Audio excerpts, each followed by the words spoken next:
What's up, party people? And we are back with a brand new edition, of course.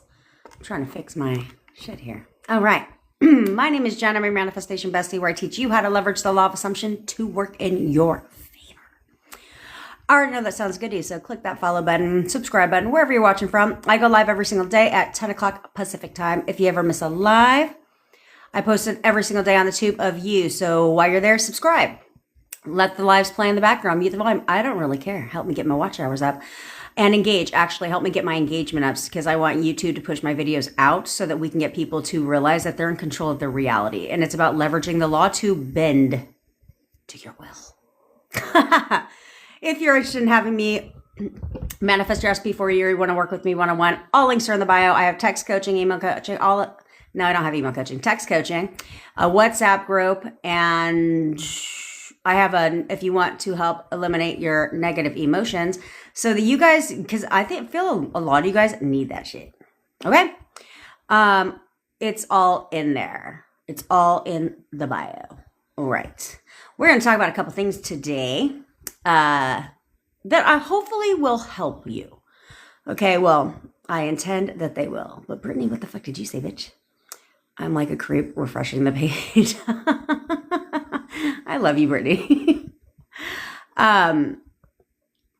Once we do the manifest for me, how often do you do it for us? Daily. Hey, Mandy girlfriend, I do it daily. Okay. And I don't stop at contact because that's stupid. And as of right now, okay. Already violation. As of right now, I think I don't have a time limit on it, right? Like a lot of people will be like, I'll manifest for you for 7 days. Okay. You know, things like that. I don't do that. But what I do is walk you through how to maintain and keep, right? So like you get contact, then I want to know about it because I need to walk you through the contact portion so you don't fuck it up, you know? So I help you navigate through it so I don't abandon you. All right. No, there's not okay, you saw it. What's up, Pookie Dookie? Hey, Tashay. Hey, Lisa. I saw your voice note. Are you fucking better, bitch? Are you better? I hope you are.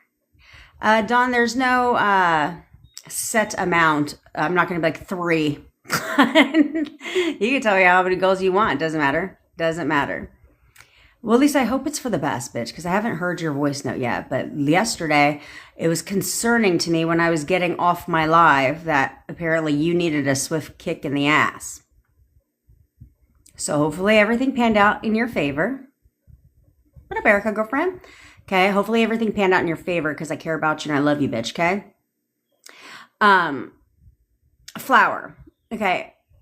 I know to ignore the 3D, but holy shit, you miss them. Okay, that has... Is that Lisa? Okay, Jim, check it out. Hey, Lisa with the butterfly. I understand that you miss your SP. There's nothing wrong with that. There's nothing wrong with that. Ignoring the 3D is beneficial to you. It's not a requirement to ignore the 3D, but it's beneficial to you if you can't control your mind. Hey, I'm kitty girlfriend. Okay, so you have to discipline your mind. Because oftentimes if we don't ignore the 3D, because really you don't have to ignore the 3D, what you need to not do is react to the 3D. There's a difference. Okay, so if you can't not react to the 3D,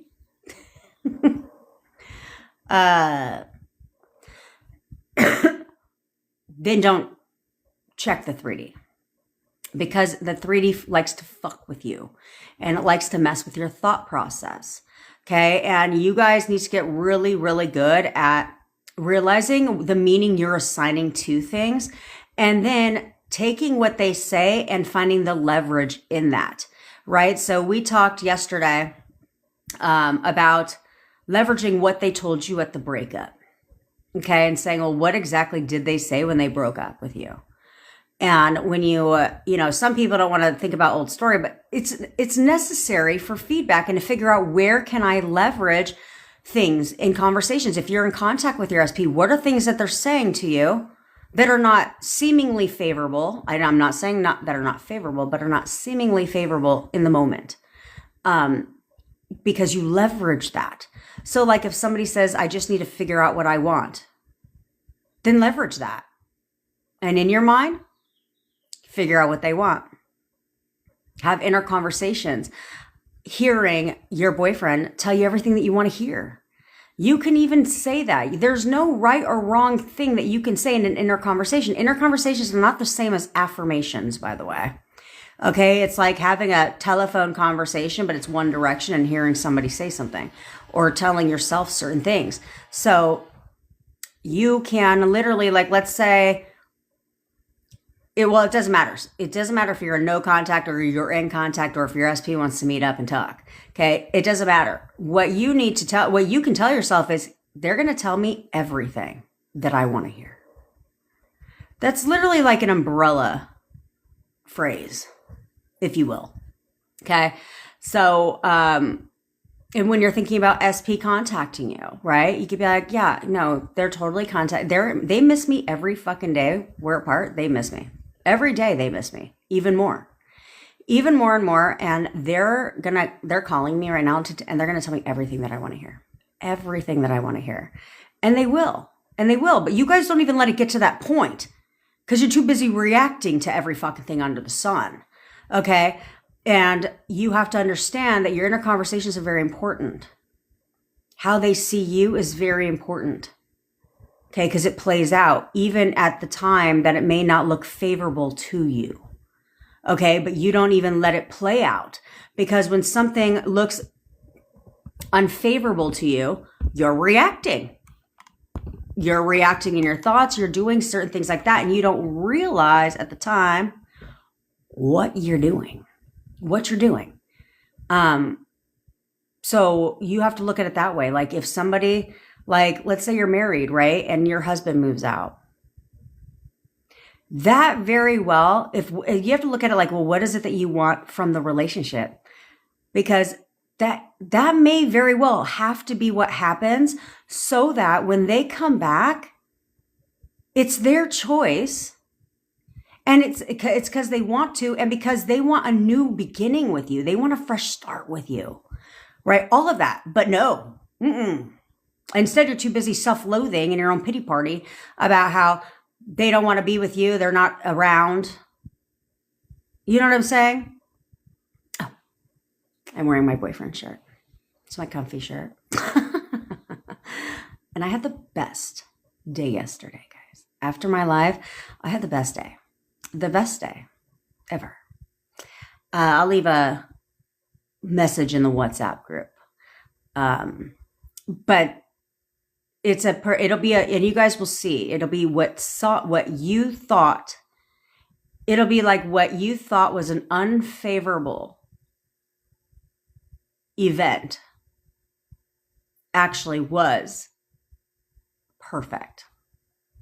It's what had to happen for me to get. Okay, so I thought I fully got my manifestation, right?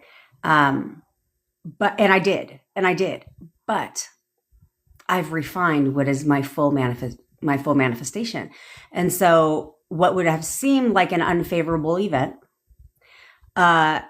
is exactly what had to happen for me to get my perfect manifestation. I won't even say full, but my perfect manifestation. Because I already got my full manifestation, but now I want the perfect one. Okay.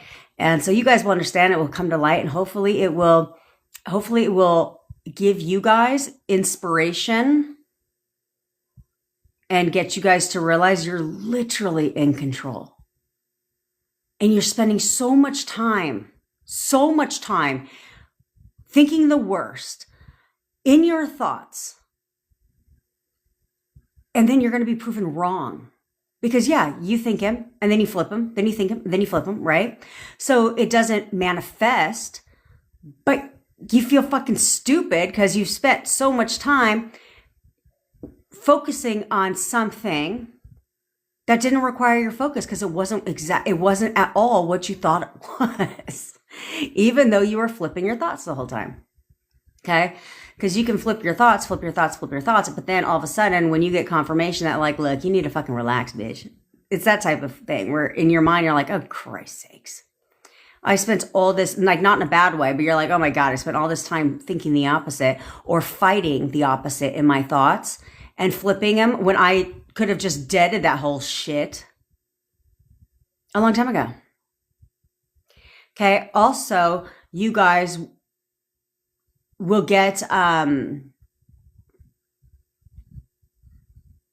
confirmation about everything.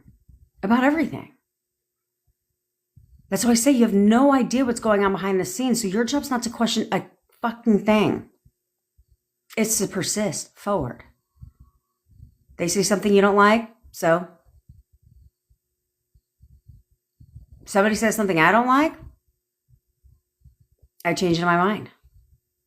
You can say certain things like, I know, that I have no doubt, right? Things like that. Saying that somebody misses you is not affirming lack. It's not saying, I don't care what any fucking body says. It has nothing to do with coming and implying that you're not together. That has nothing to do with that. Okay? Because like I've told you a million times, you miss your husband when they go out of town. You miss your significant other when you're at work. You know what I'm saying? So it doesn't mean that they're not with you. Obviously, they're still with you, but it doesn't mean that you can't miss them when you're apart. Okay, so throwing that in there is not a problem for you to throw that into your description. Every second we're apart, he misses me. Whatever he said at the breakup, whatever he says out of his mouth that seems unfavorable, leverage that. Use it to work in your favor instead. I just need to think about things. Great. Let me help you think of that. Let me help you think.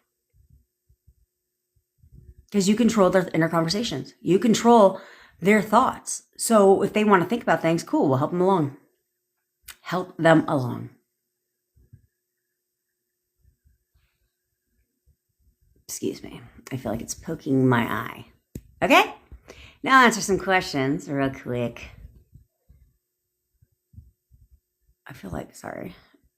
Okay. Okay, Lisa. I saw your voice note. What up, Jacques?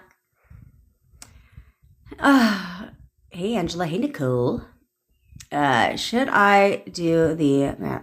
Brittany, what is your deal? What the fuck is your deal at this current second? Did we not have this talk? That... most of you guys understand that you look like one big walking case of bipolar, right? I mean, I'm just going to throw that out there. And it's no shade to people that have the diagnosis. I mean, I don't even know what bipolar is, to be quite frank. Just like ADD. You have mood swings? Okay, so does fucking all of society. You have hey, Lindsay, girlfriend, you have a down day? Okay. Like, you know what I'm saying? You're up and down with your emotions. Okay, then I guess everybody has bipolar and ADD. You know, so, and have you ever thought, like 30 years ago, nobody talked about it because it was like taboo. Now, people wear that shit like a badge of honor. They'll be like, I got ADHD. So, you know, they literally use ADHD to justify certain fucking shit in their life. I'm like, I guess. But you all walk around like you got bipolar like a motherfucker. One minute, everything is great. The next minute, you're like, oh my God, fuck him. Blah, blah, blah, blah, blah. And the next minute, you're like, oh my God, I love him so much. Oh my God, it's so great. I love him so much. The next minute, fuck him. I hate him. He's such a piece of shit. You understand how ridiculous you look to yourself? Because that's literally what you guys do all fucking day long. All day. It's like one, next. It's just like flip-flopping away.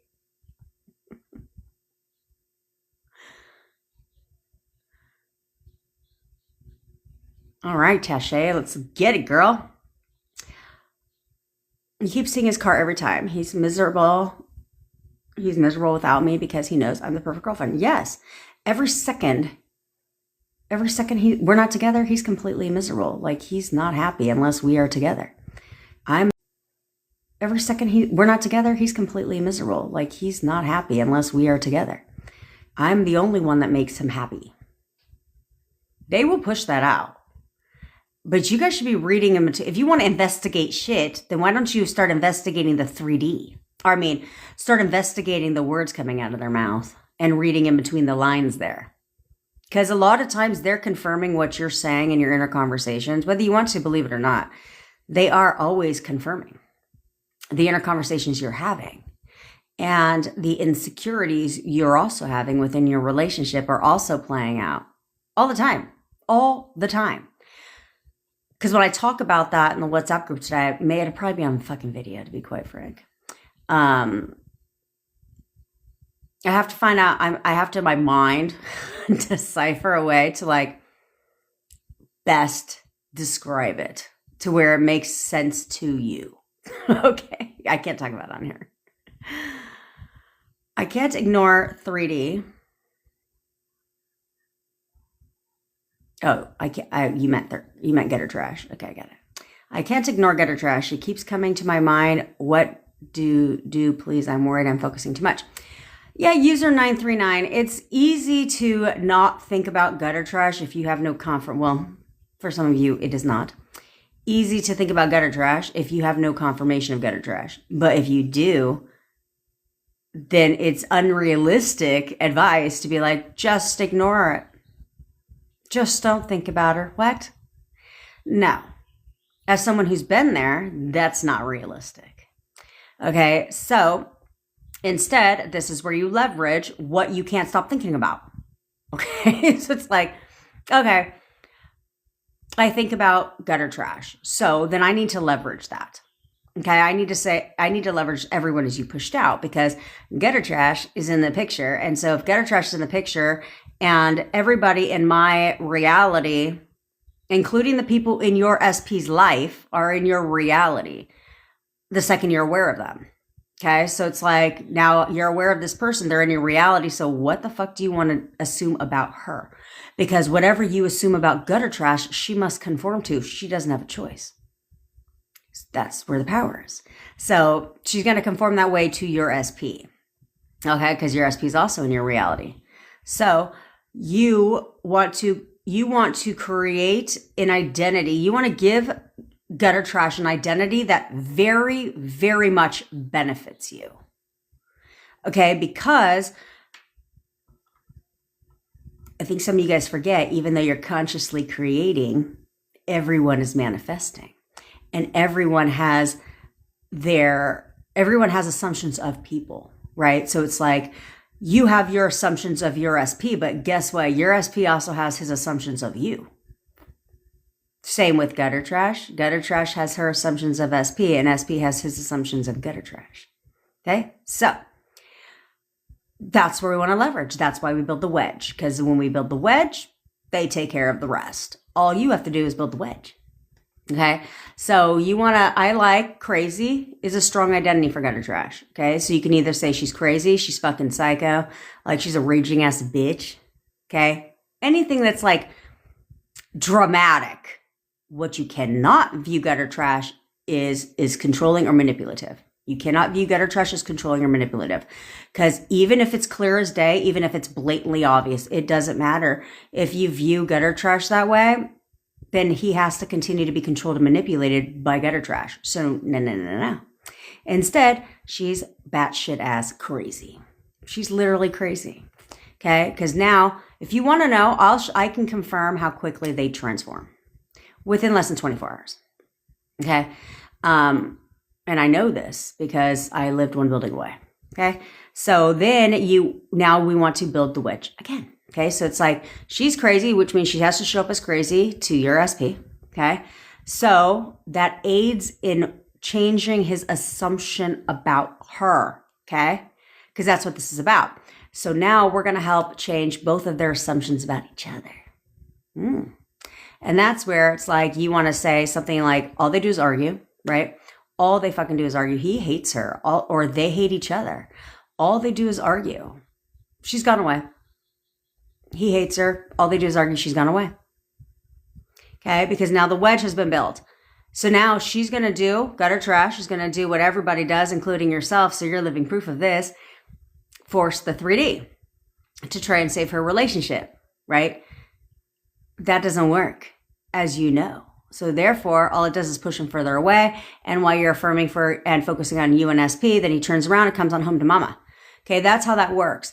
But what's going on behind the scenes on why this works so fast is because you are creating and you're giving her an identity that greatly benefits you.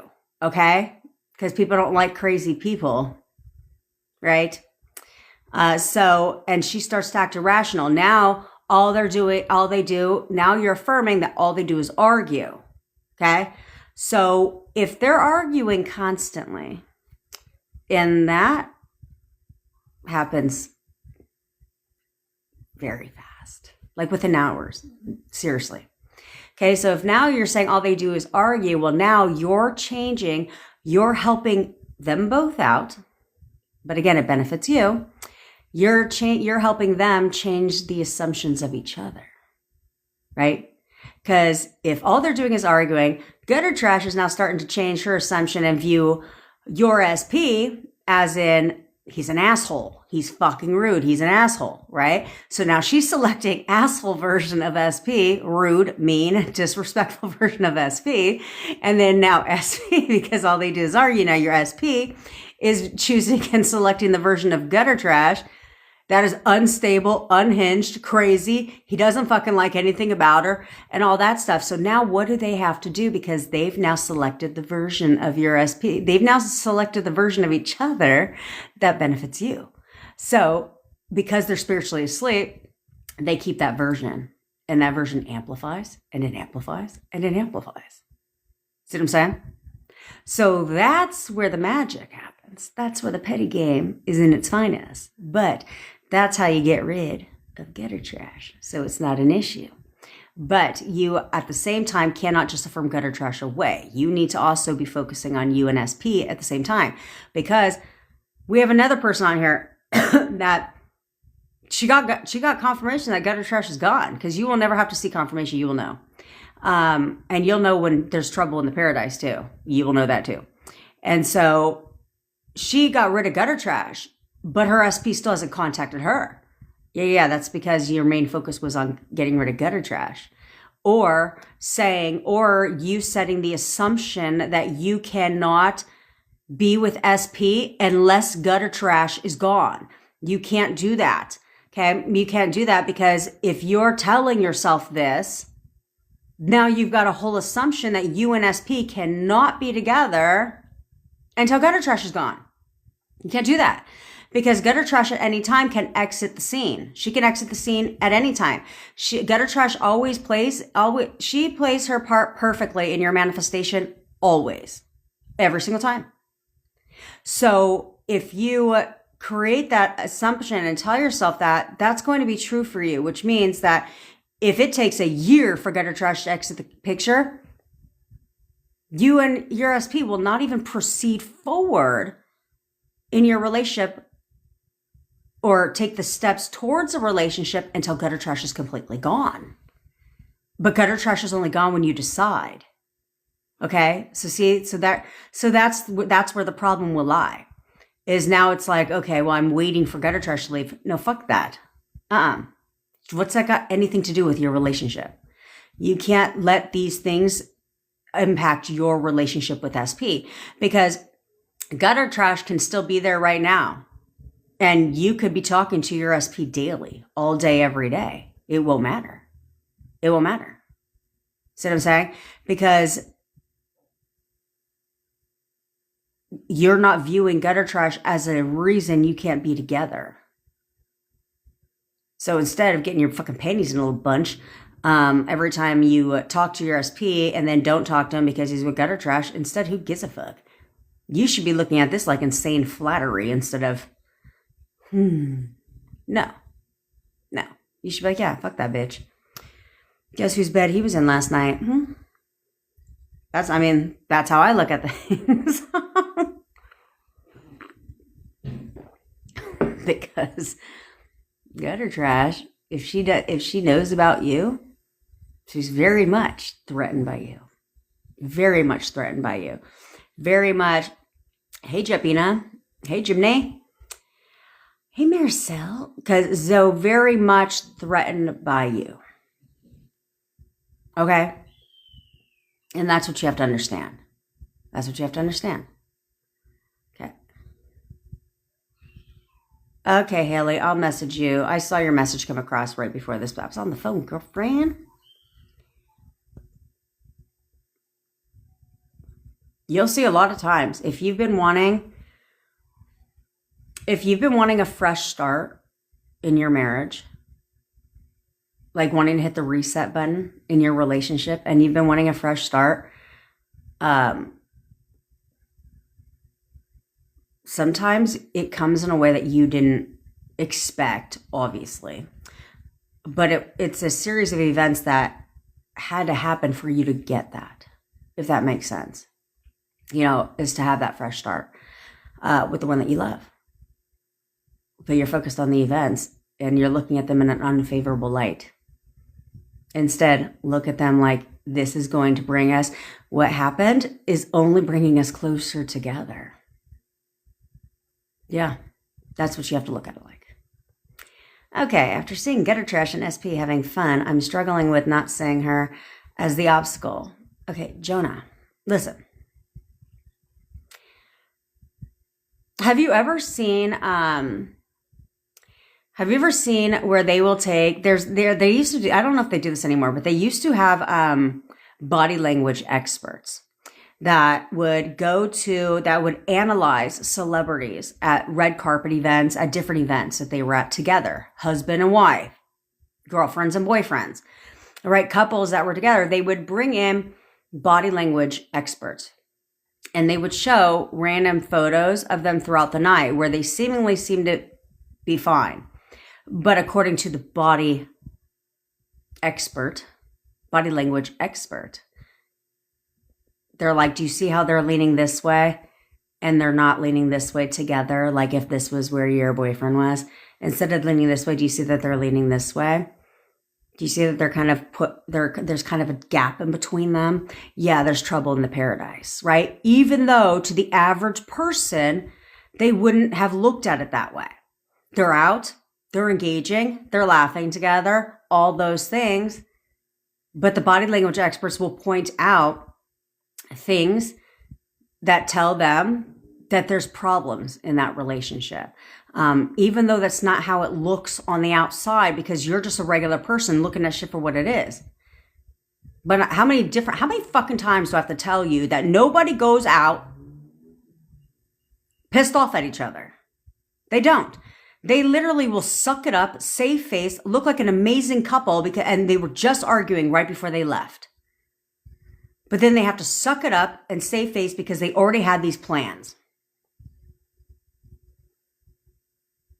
Or we have this birthday. Well, we have to go to this fucking birthday party, so go fuck yourself, and then let's just get through the night. And then they do. And then they look like they're having fun. Why? Because they don't want to deal with all the questions of people asking, what's wrong? Everything okay? They don't want to deal with that shit. So they'll put on a smile face. They'll put on a happy ass face and look like everything is fine in their fucking life. When it's not. When it's not.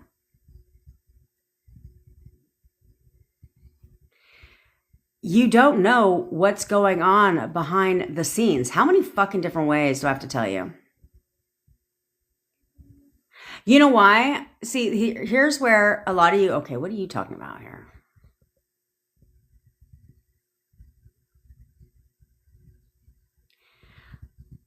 Serena, it would be he. It depends. If you're using the photo method, it would be you're thinking about me right now. But if you're just thinking about your SP, then it would be, yeah, he's literally thinking about me right now. Like I'm all he thinks about.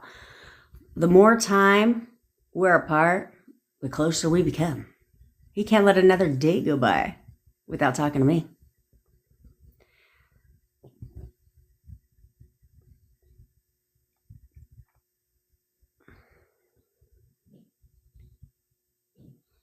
It's actually, to be quite frank, it just looks big. It's not that big of a cup. This fills 1 Keurig thing. That made no fucking sense. Okay, look. Let me prove to you guys real quick. Totally off topic. Totally digressing, but that's okay. Okay, here's phone case. Here's cup of coffee. It ain't that big. It ain't that big. I mean, it's massively large. It's my 1 cup of coffee. It's my 1 cup of coffee for the day.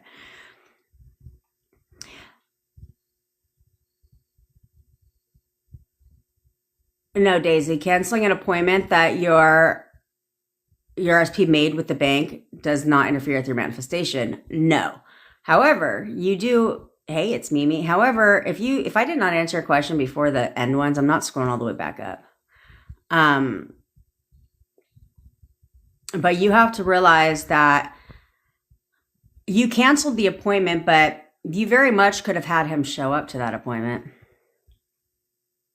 You know, if it was something that both of you were supposed to be at, you could have had him show up. I've had somebody, I helped somebody get her SP. She didn't even mention it to him. He showed up at the appointment. But it does not interfere with your manifestation. No. Nothing interferes with your manifestation. Nothing interferes with your manifestation, ever. Could it delay it? Maybe. Yeah, but we're not talking months. Let's say you fuck up right now. Like, you spiral and you just cuss your SP out to him. And you spiral. You understand that if you would just get yourself together when you're done, stop self-loathing and move forward, within less than 72 hours, you're right back on track.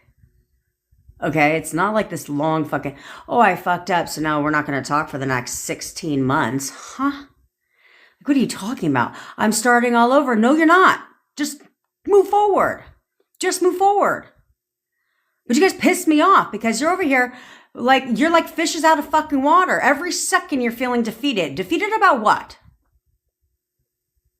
The only thing you should be feeling defeated about and the only thing that you should be frustrated about is your lack of discipline. That's what you should be mad about. You shouldn't sit there and feel defeated and I just want to give up and I just want to do all this stuff. Yeah, you should give up with wavering and not getting what the fuck you want because you could give up right now on your SP, but it doesn't matter. Your next relationship's going to go the exact same fucking way.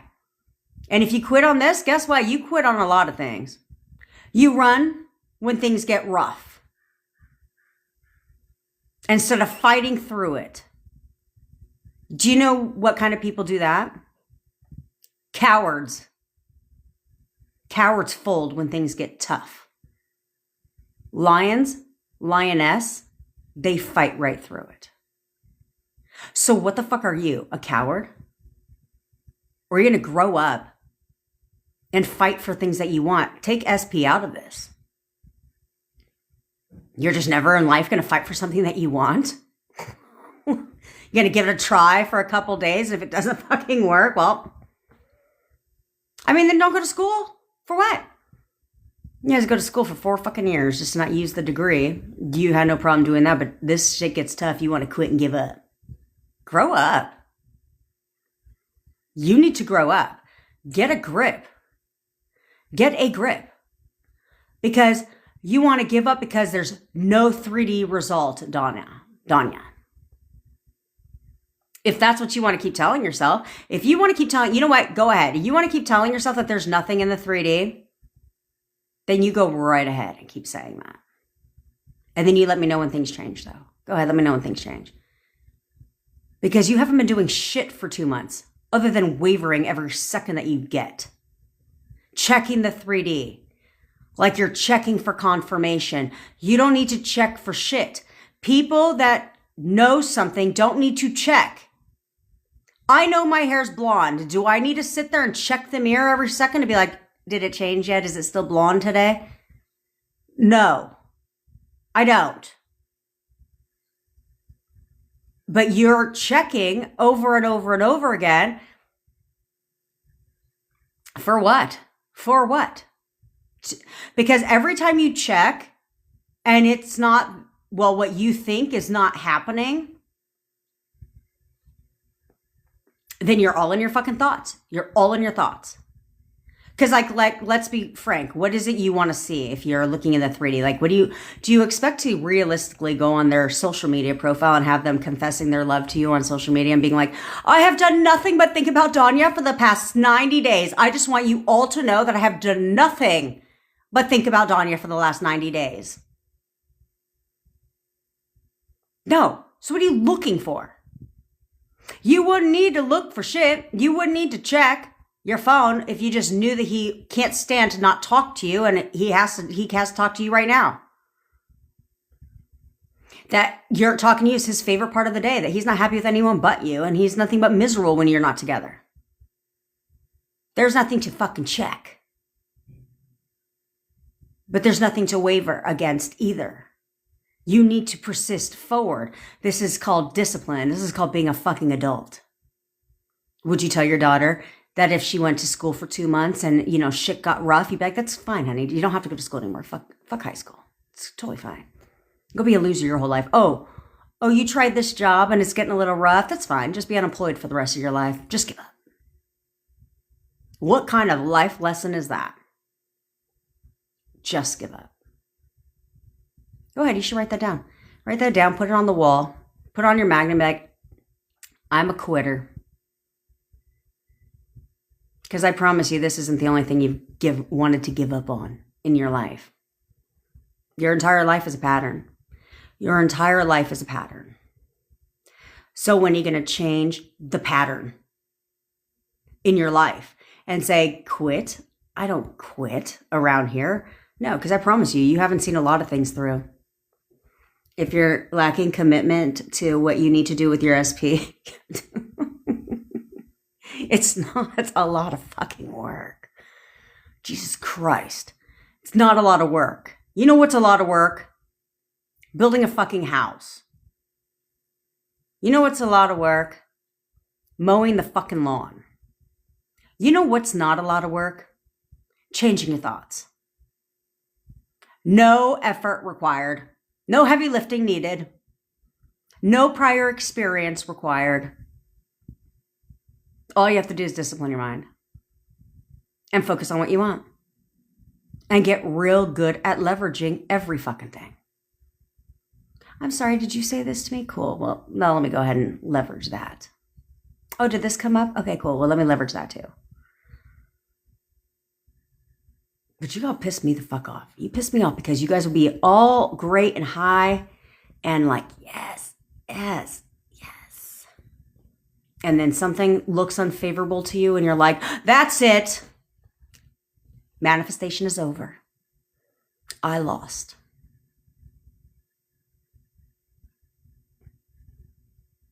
Well, I wasted 7 months of my life. You want to quit after 2 months. I've wasted 7 months of my life with law of attraction bullshit.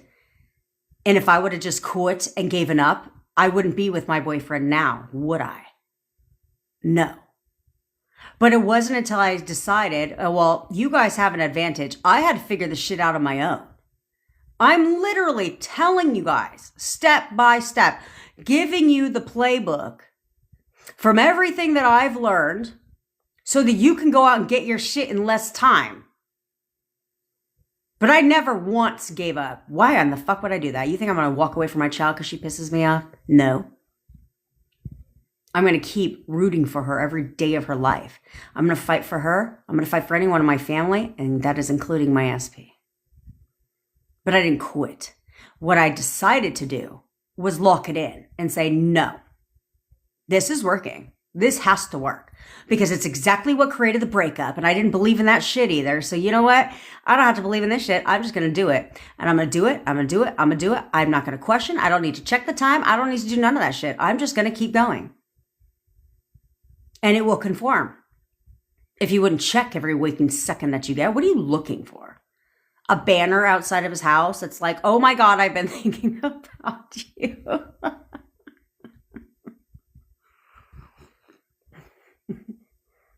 But in all seriousness, you wouldn't have to check because you'd get the text. If you got a grip. Got a grip. What kind of name is F Queen?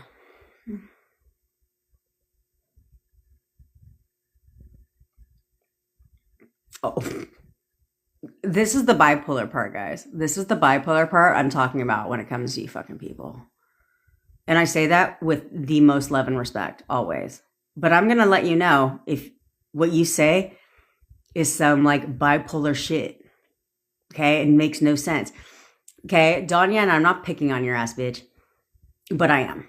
Because you're at whose comment I saw right now. Okay? So you start this whole conversation with, I've been trying to manifest an SP for 2 months using LOA, but I want to give up because there's no 3D result. Okay. So then we say that. Okay. So then you persist to say, honestly, I don't know, but it's been a while and it's not working in the 3D. Okay. So then you come down and you respond again to Patriot vibes. And then this is what you say.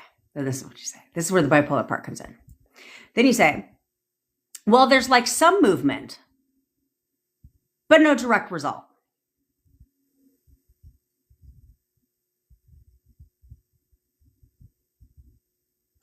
That's where the bipolar part comes in. So there's some movement and you want to give up? No, you should be taking all that movement and being like, yeah, there's some movement. Yeah, fuck that. You know what that means? Double down. Do you know how long you would have to sit there and play blackjack to make $1,000 if all you did was bet $5 per hand? But what happens? What do people do? Well, smart. I'm very good at blackjack, by the way, bitches. I'm very good.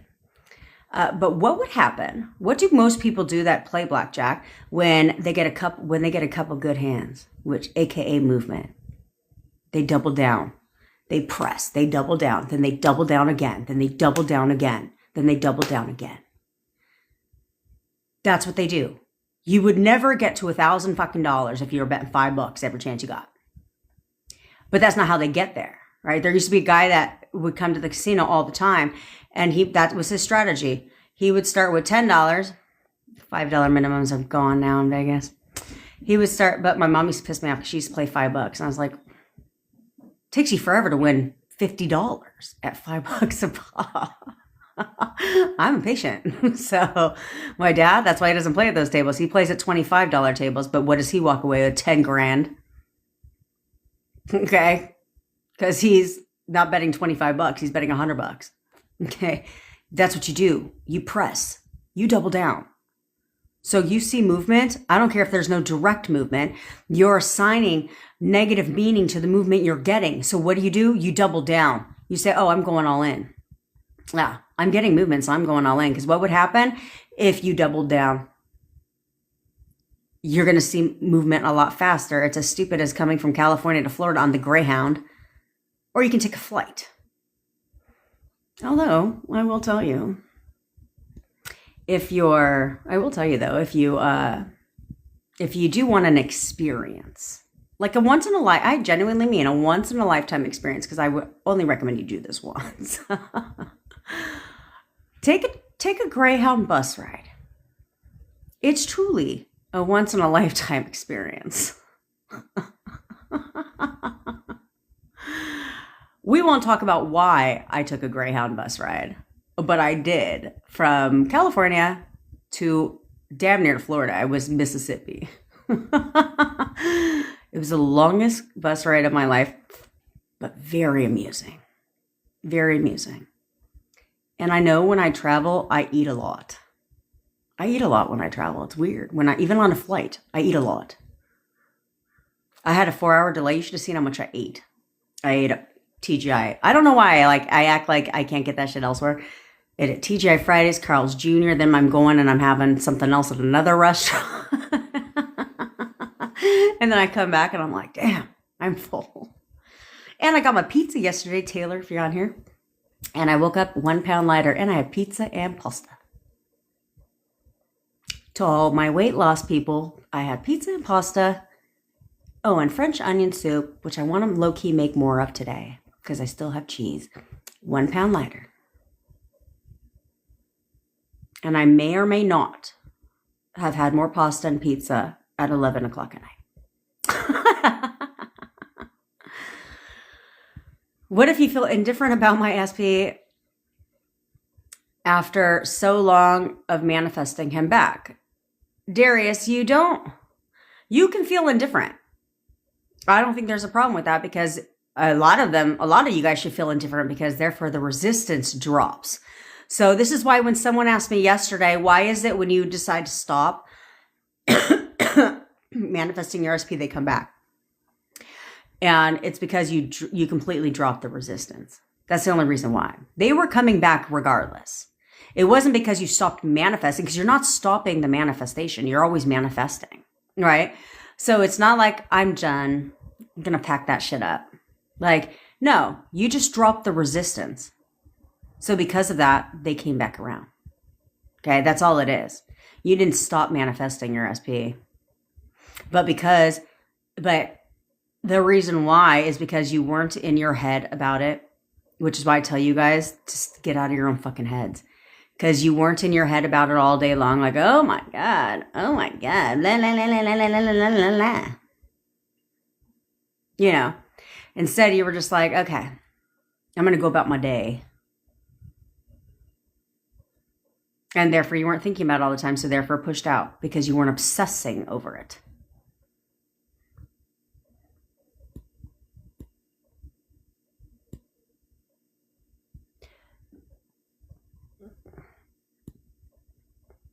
Danya, yes, you can manifest specific scenarios. You have to see it play out, right? You have to hear. You can do one out of two things. You can either visualize the scene playing out, like the specific scenario. Oh, yes, Brittany, I did get your text about baby dad. Let me check it out. You can either visualize the scenario playing out how you want to, or you can hear a conversation going exactly how you want it to go. Okay? And the conversation doesn't have to be a two-way conversation. Okay? It can literally be a conversation in your mind. Like you just hearing your SP tell you everything you want to hear. Telling you everything you want to hear. And guess what's going to push out? Exactly that. Everything you want to hear is going to push out.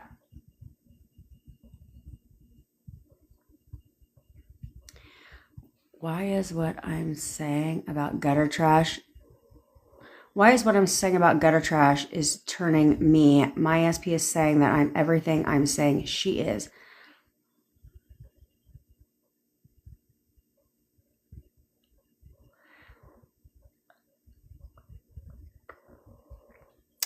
Dawn, I'd have to have a little bit more context on what you're implying with that statement. Okay? Because that's definitely not how it should be going. But the only reason it would go that way is, one, you're viewing her differently than you want to view her.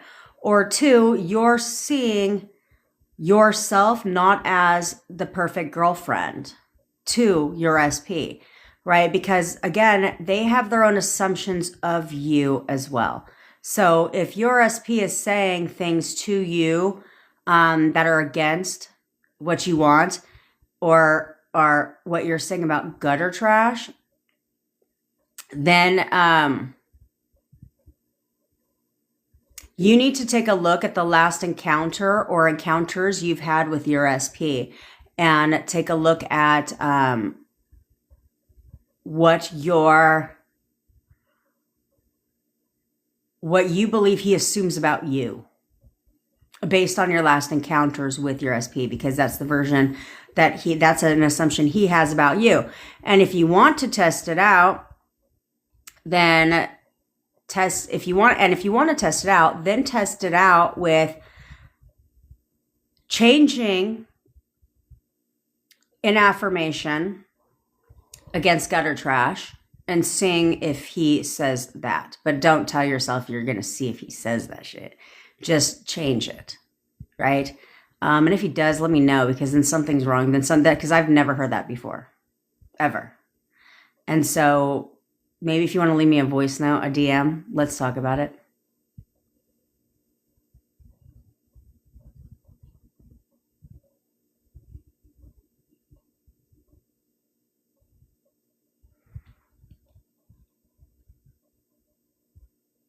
loopy. What if SP says he's emigrating in 2 months?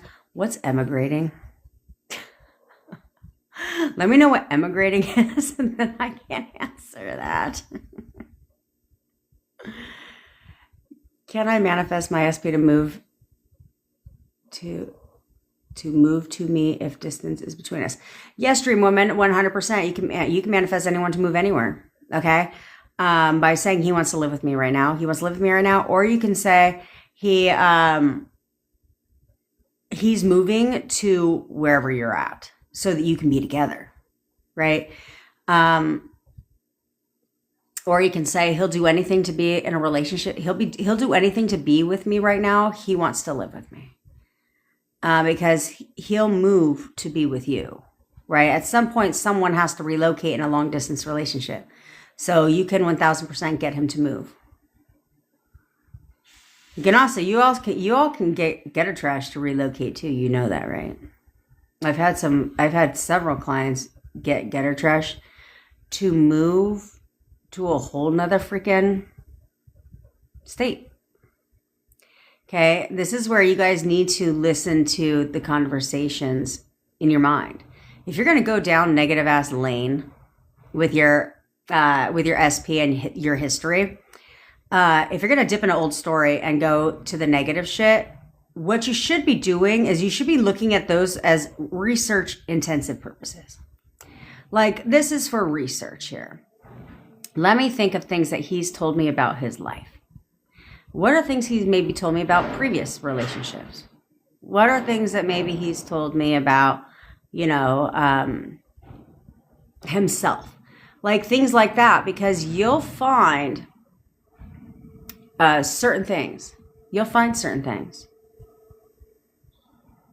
Okay? If you're going to investigate any fucking thing, instead of investigating your SP, here's a concept. You might want to investigate your previous relationship with your SP so that you can figure out how to leverage as much of the past things that they have said to your advantage.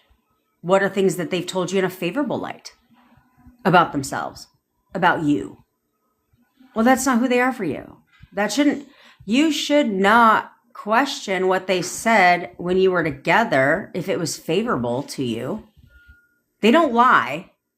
They don't sit there and tell you, I really am in love with you, like you're amazing, we're so perfect together, if they're fucking full of shit. They don't do that. Flashy got a text at 10:56 last night asking if I was up. I was sleeping, but messaged him. Oh, how did that go? How did that go, sister?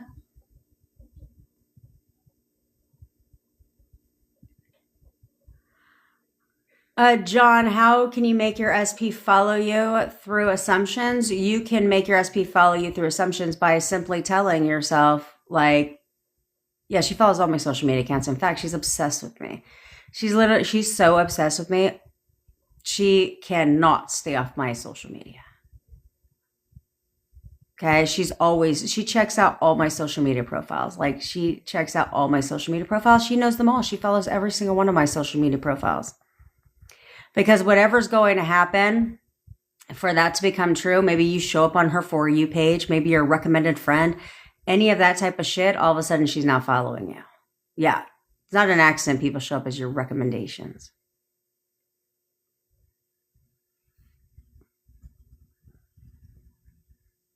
I'm not answering the same goddamn question again. This AM, he was not in a good mood, but softened eventually. Hey, owner girlfriend. What up, NYC bestie? Good, Lulu. We don't quit around here. What the fuck is quitters?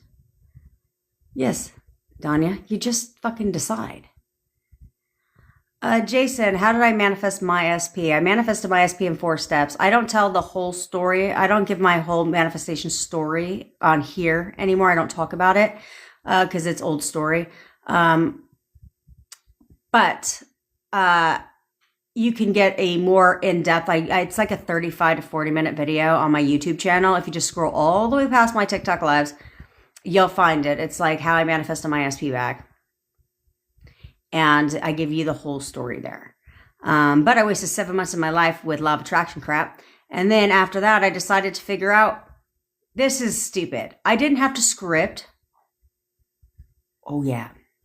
Let's talk about this real quick, actually. I hope you're not journaling. You know, like a diary. Okay? Do you know how fucked up diaries are, by the way? Because I actually have a client that did this. Right? Because, like, let's say you go to therapy. She didn't go to therapy, but, like, let's say you go to therapy, right? And what is something they tell you to do? Keep a journal. Express yourself. You know, that's scripting, right? So while you're bitching in your journal about your SB, about your current life and all that shit, that is scripting. Be careful. So if you're going to script and journal, then journal about how amazing you're fucking get delusional with that shit, which I have a task for you guys to do today, by the way. So stay tuned. We're going to get into a task that I hope you guys do but do it responsibly, of course. Okay, Jason. So once I realized, I started reverse engineering and saying, okay, I didn't have to script. I didn't have to visualize. I did not have to I didn't have to drink a magic glass of fucking water. I didn't have to do anything to get my breakup, to manifest my breakup. I didn't. So if I didn't have to have a vision board and do all that shit to manifest my breakup, then I don't have to do that to manifest the makeup, right? And so, and most people, my objective on here is to get you all to realize that you caused your breakup. Because if you can realize you caused the breakup, then you can just do the opposite to create the makeup. It's so different, right? So I realized through my journey that there's 4 things. I think we settled on the number 4. There's 4 things you must do to manifest your SP back quickly. And this is where a little bit of discipline comes into play. Just a little bit of discipline comes into play. And they go in this order. The first thing is how you see, now there's 5. The first thing is how you see your SP. You must see your SP not as the version that broke up with you, that broke your heart, but as the version of your SP that you fell in love with. Okay? So you need to see your SP as the version that you fell in love with, that does all the things you want them to do, contacts you, thinks about you all the time, wants to see you, wants to be with you, all of those things. So you have to describe them as the person you fell in love with. Okay? And that's how you have to see them. Even if you're in no contact, it doesn't matter. You have to see the best in them, okay, for you. The second thing you also need to do is you also need to go back to the version of yourself that they fell in love with. The person in the beginning of your relationship, who were you as a person, right? Who were you as a person? Because who you were as a person is what caused them to be attracted to you in the first place, why they pursued you, why they wanted to talk to you, why they wanted to get to know you, why they wanted to be in a relationship with you. You have to go back to that person, because the version of you back then is not the same version of you at your breakup. You were not all insecure in your relationship in the beginning, right? You didn't question shit. You weren't arguing. You weren't doing any of that stuff. You had a confidence level about you. Different things like that. So you need to go back to that version of yourself, okay? And then the third thing you need to do is see yourself on that pedestal. You need to see yourself as a bad mama jamma. Like, I'm in demand, okay? You're lucky I even want your ass because I have options. You need to see yourself as that person that's desired, that's wanted, that, that no one compares to, not even your SP. Right? So it's like, you need to be here. SP needs to be here. They can never be changed because when you see yourself as the bad bitch, like the same person you were when you first met, that's what causes them to chase you. But if your roles are reversed, you're chasing them. Okay? So you have to come from a place of not needing to be with your SP, but wanting to be with your SP. There's a huge difference of needing and wanting. Okay? And then the third thing you need to do is discipline your mind. Discipline your mind.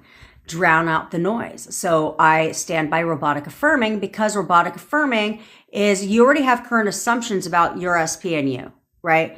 So if you want to change that, then you need to create a new neural pathway, override what's already an assumption here. You need to replace, okay? So you do that through repetition, because the more you repeat something, the more it solidifies into your subconscious mind, okay? Which is where the patterns arise. So it's from the subconscious level. So you do that through robotic affirming for what it is that you want out of the situation. What I found works best for me and my clients is manifesting back in steps. Okay. If you're in no contact, how the fuck are you supposed to live in the end of marriage when you're not even talking? You guys can't even live in the end of contact. So that's where we start. We live in the end of contact first, right? So if you're in no contact, you would start by affirming this is what I affirmed is he's so obsessed with me. I'm all he ever thinks about. Those lead to contact. He's always calling and texting me, contact. He's constantly spending time with me, next escalation in relationship. He'll do anything to be with me right now, relationship, okay? And then you don't drop an affirmation until it is a matter of a fact thing for you, okay? Until you know. And you're just expecting to hear from him today because why wouldn't you? Then you can drop the affirmation and move on, but you can't do that until then, okay? And then the other thing is that you have to elevate as a person. You cannot run your relationship. The step number 5 is you cannot run your relationship the same way you ran it in the first place, because you don't need to be a psychic to find out where that relationship's going to end. You can manifest them back. That's not that difficult, but keeping them is another game, because you have to do things differently than how you did them before. You can't react. We don't verbalize, we internalize. And you have to stabilize your emotions. You can't react. You don't have to have the last word. You don't need to have an argument. There's never should be an argument. A disagreement, fine, but an argument means that one of you said too fucking much. Okay. And so you don't have to verbalize a damn thing, because all the change happens here. You can get them to do whatever you want here, but the minute you verbalize, it's a command.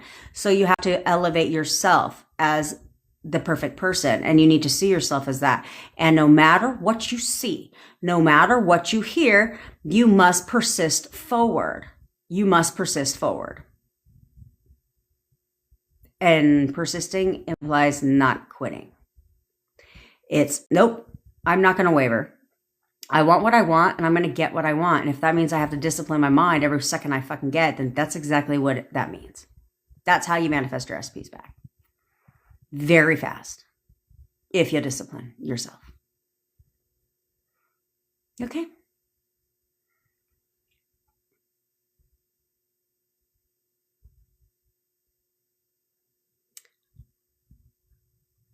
It probably is, Monica.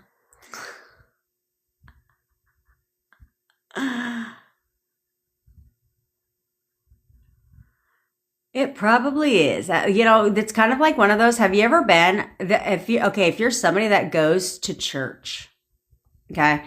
If you're somebody that goes to church every Sunday, have you ever felt that every time you go to a church, or maybe you don't go to church often, but have you ever felt that when you walk into a sermon, they're talking about you? That used to be, I'm not a go to church person. But that used to be me. That used to be me, where I was like, you go there, and then before you know it, you're like crying, because you're like, damn, it's like this message is supposed to be for me. Through your own filters. That's what your takeaway was. Through your own filters. Mm-hmm.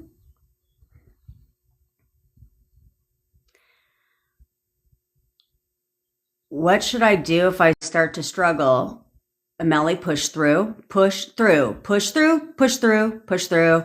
You start to struggle. Who gives a shit? Push through. That's the thing. This is the life. Allow me to give you a life lesson. Okay. Here's your fucking life lesson. It's easy to persist in what you want when everything is great. It's easy to have positive thoughts, great thoughts when everything is great. But it's when you struggle, when things get hard. That's when you evolve. That's when you evolve. You push through.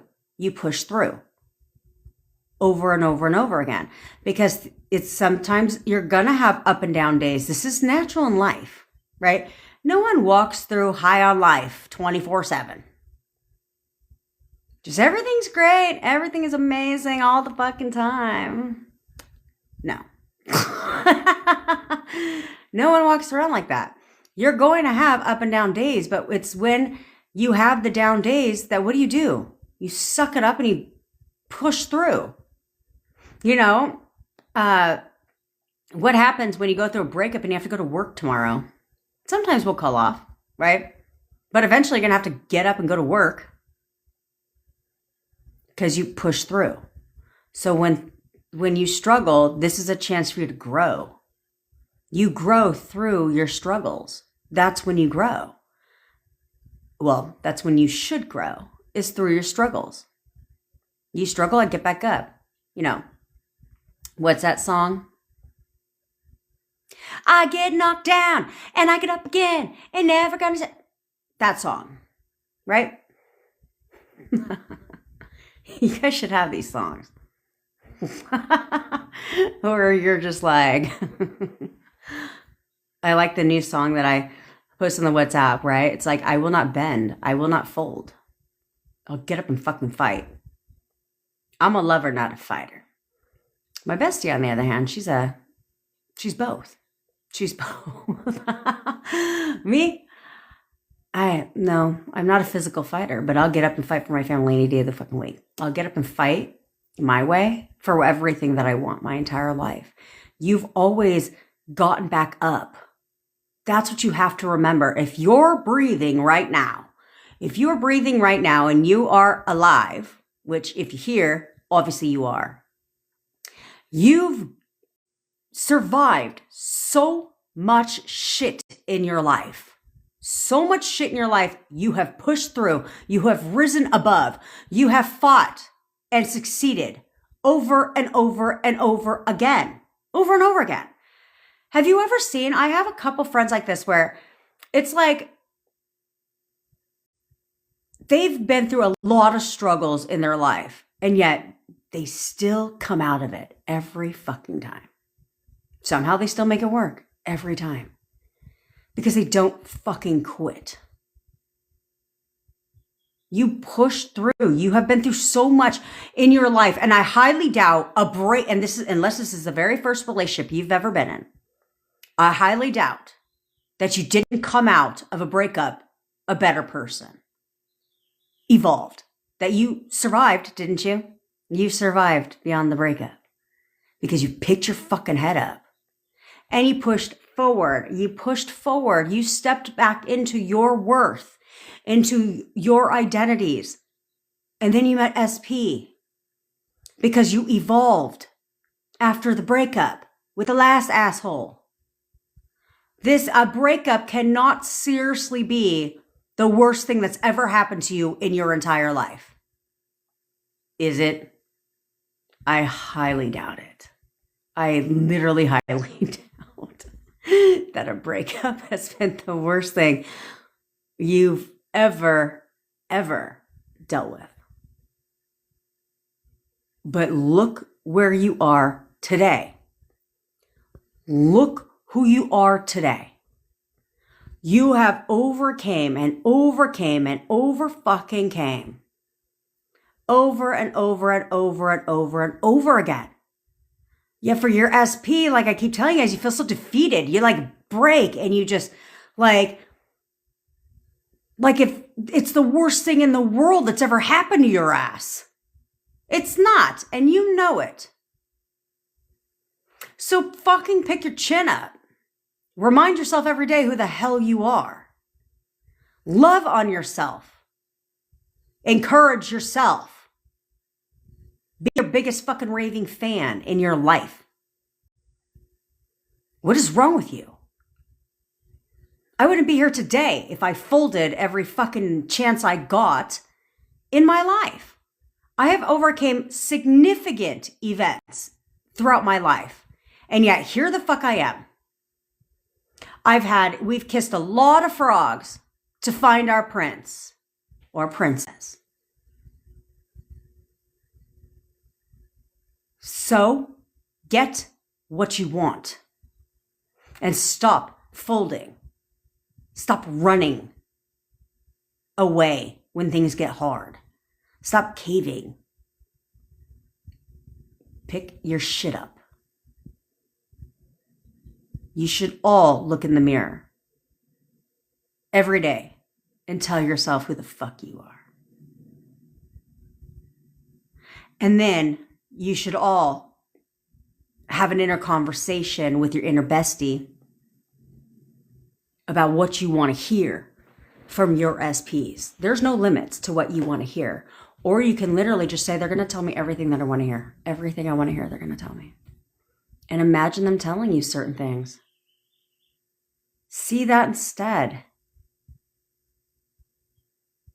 I mean, if I'm going to have an inner conversation, it's going to be one that serves me a benefit. It's not going to be one that fucking is going to get me sad and depressed and down and not what I want.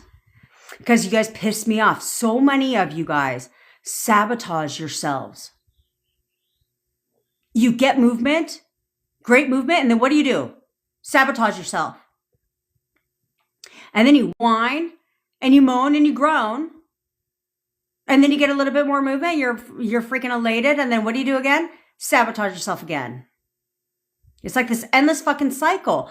And I get it. I get it. No one gets it more than I do. I've been there. So I understand it's hard. But this is something that you should get good at. Are you just going to eat shitty fucking canned food your whole life? Or are you going to actually learn how to cook? It's the same thing. Is learn how to do better. Learn how to do better. Stop fucking sabotaging yourselves every waking second you get. And have a conversation with yourself. A little pep talk with yourself. They will say the things that you've been having in your inner conversations. They will, and it'll blow your mind. But you don't even let it get to that point. Because all you're having, because they're reflecting your inner conversations now. So every time you want to tell yourself that they're not talking to you, that you're blocked, that they're ghosting you, that it's been 5 months since we've talked, and like they've moved on and there was someone else, they're hearing those too. You're proving yourself right. So it's like, why do you need to check the 3D for what? You know, you're hoping for something different. You're hoping, when you check the 3D, you're hoping for something different. But you shouldn't need to check. Because you know that you're not doing what you need to. So what the fuck are you checking for? Come on now. That's like me knowing that I failed a test, but then checking the grade book, praying I get an A. I mean, you can manifest the A, of course. But you know damn well that you're not doing what you need to do because you wouldn't be checking. There's nothing to check. So it's almost like you're setting yourself up for failure. You are.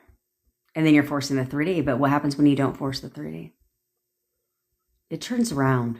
It turns around.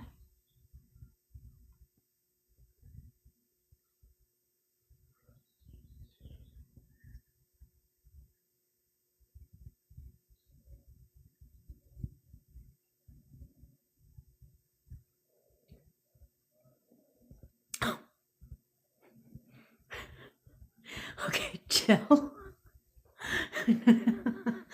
Chill. I read that at first. I was like, what the fuck are you talking about, Jill? And I was like, oh yeah, I remember. How do I get rid of the knot and anxious feeling in my chest? My body just reacts.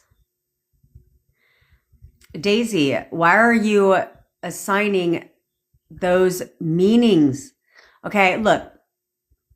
You have anger, sadness, hurt, fear, and guilt. Those are negative emotions. Feelings within your body are not negative emotions. It's what you're choosing to label it as. So many, stop. I want all of you, stop saying you get anxious feelings. Stop it now. No more anxious feelings. We do not have anxious fucking feelings. Anxiety is fear of the unknown. But you should, if you're doing what I say, already know the outcome. It is inevitable. We are getting back together, period. There is no other way. There's nothing to not know. So because of that, the feeling that you're getting is not an anxious feeling. It is excitement. It is excitement. And I get a knot in my stomach because I am so excited that me and my SP are together or getting back together. It's what you give meaning to. It's what you give meaning to. Don't worry about the feeling. Feelings have nothing to do with it. So don't worry about it. But give it a different label of excitement, because excitement is, you know, something's happening. So you get excited, right? You're excited to go on vacation. You're excited to walk down the aisle to get married, right? You're excited for these things because you know they're happening. Anxious implies you don't know the outcome. So if you know the outcome,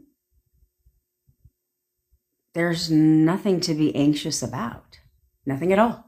At all.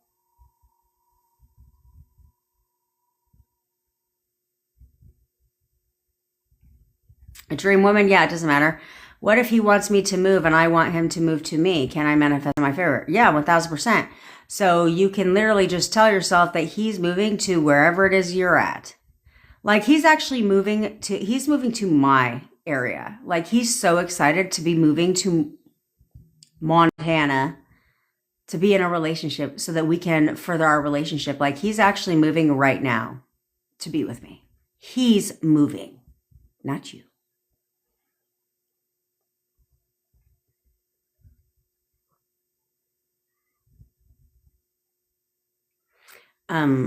Okay. Oh God, it throws me off when we got multiple Lisas around here. All right, Lisa with no picture. I've got Lisa with the butterfly, and Lisa with no picture. Okay, so Lisa with no picture. Need your opinion. You're in a situationship with a guy for 3 months, but no calls, just text. Should I leave? I'm assuming if you're in a situationship with somebody that it's not like you're just texting. Okay. Because that's not a situationship. Okay. Usually people that are in situationships are hanging out too. They're hanging out. They're not just texting. But let's just say you are not hanging out and you're just texting. Should you leave? No, you can change. You're choosing to, well, you could do whatever you want, but you're choosing to accept the terms of this agreement.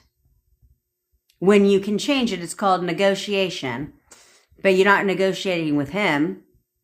You're changing the terms of the agreement with yourself. So it's like, excuse the fuck out of me. If you think we're just going to text and you're not going to call me, no, he calls me every single day. In fact, he loves to hearing my voice on the phone is the best part of his day, right?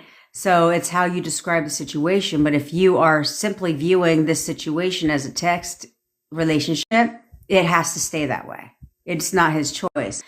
Or you can choose right now to start having an inner conversation with yourself that he calls you all the time. Like he literally calls me every morning to say good morning.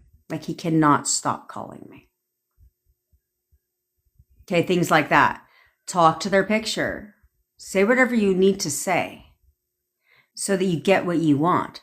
Right now you're settling and waiting for them to make the move, but you need to make the move in your mind. Okay, not to them, but in your mind, and they will conform. You want him to call you? Good. He's calling you right now, actually. You want, and do it with the exercise that we're going to do in a minute. Okay. You want to come see you? Yeah, you're coming to see me today, bitch. Bye. You know, things like that. You're in control. Stop. This is not going to end very well today.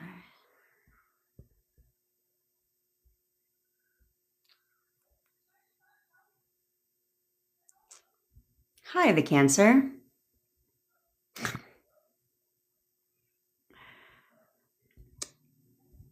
I don't like, you know what, I'm neighbors that, I cannot wait to get out of here. Neighbors that act like there's nobody. They act like they live alone. There's just no one around for miles. Are so annoying. Because I'm like, shut the fuck up. Shut up. And I hate people that slam their front doors. It's so annoying. It's so annoying.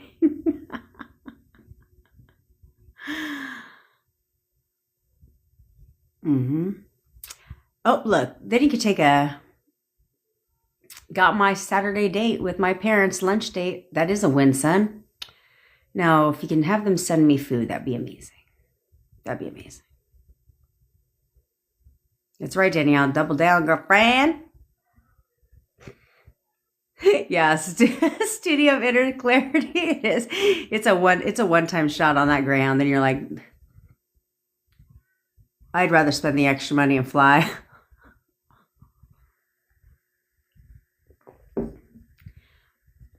I know you did, Danielle. What? We're making progress, bitch. We are making progress. Okay? You're going to be on fire. Jill, how do you win him back if he truly loves someone else? Jill, I'm so confused at how this conversation is going right now. First of all, why the fuck are you talking to yourself in the third person?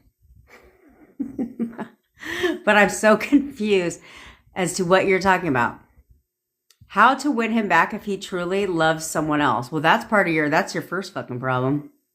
Okay? That's your first problem is you're viewing him as truly in love with someone else. Yeah, who? Jill. That's who he's fucking truly in love with. Okay? You can tell yourself whatever you want. I don't give a shit if he told you out of his own mouth that he was in love with her. Not anymore. He actually never loved her. He never loved her at all. He's never loved anyone but me. I'm literally the love of his life. He's never loved anyone but me. Tell yourself that. And he will reflect it. Okay.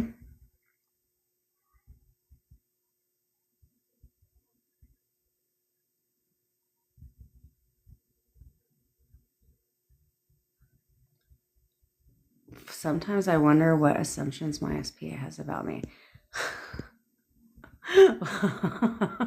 Well, Jackie, you don't have to wonder what assumptions your SP has about you. Okay? Because you can change his assumptions about you. Okay? It's how you see yourself. It's how you see yourself. Your inner conversations taint his assumptions about you. Okay, so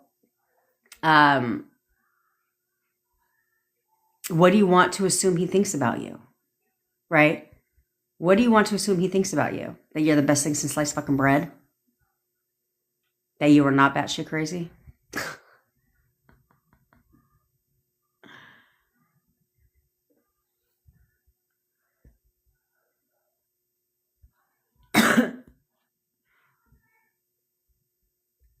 He wants to live with me right now.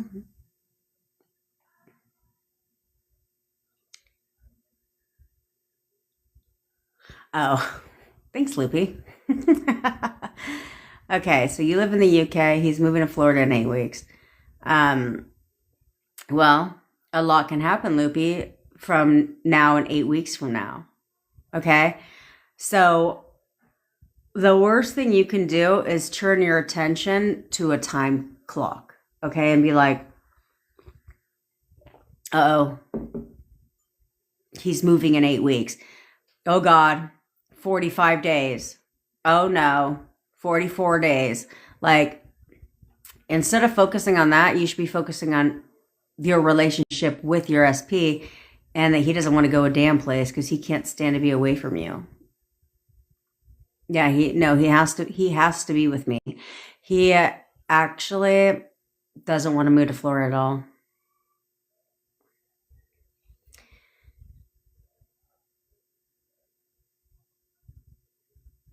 No, Dream Woman, you do not have to. Circumstances do not matter. You do not have to be the one to relocate. Instead, you can literally just be like, nope, I don't think so.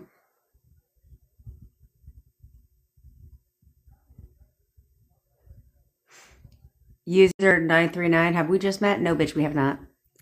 Yes, I like robotic affirming. Yes, I like robotic affirming.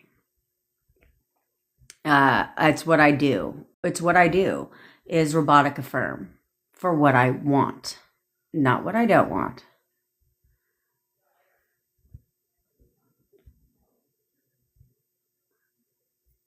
Shiv, manifesting my SP, we don't call them X's around here, SP, then a close friend starts showing up like my manifestation. He loves me, but engaged. Okay, so if you, all you have to do is take a look at your close friend. And if I was, first of all, tell your subconscious mind when you're affirming, say his name, the one that you want. Okay, say his name. No, you don't have to be like, Robert is so obsessed with me. Robert is all, I'm all Robert thinks about. Robert is always calling. You don't have to do that. You could literally just be like, Robert is so obsessed with me. I'm all he ever thinks about. He's always calling and texting me, right? So you only have to say his name once. So first, that's what you're going to do. Second, you're going to take a look at your close friend that's showing up like your manifestation. And if I was to ask you to describe this person, how would you have described him? Now, take a look at your SP. If I was to say, describe your SP to me, how would you describe your SP? I'm quite confident those descriptions are two totally different things. Also, what do you know about your close friend? And what do you not know about, and what are you questioning when it comes to your SP? That is why the close friend is conforming and not SP. So it's fine. It's an easy fix. You just take that shit in close friend and pop that shit in SP. Like switching programs. Let's just switch the cord to another program. I had someone tell me last night that thanks, user. I had someone tell me last night that me breaking up my SP's relationship with gutter trash is wrong. Who gives a fuck, Jackie? Who cares? So, look at it this way. I'm pretty sure that married couples think a mistress taking their husband away is wrong too. Did that stop them? No. So who gives a fuck? The person that told you that is probably not into manifestation. Okay. Second of all, you're not breaking them up. There's that part. That's the obvious. Okay. See when mistresses enter the equation, they're very much aware that this is a married ass man.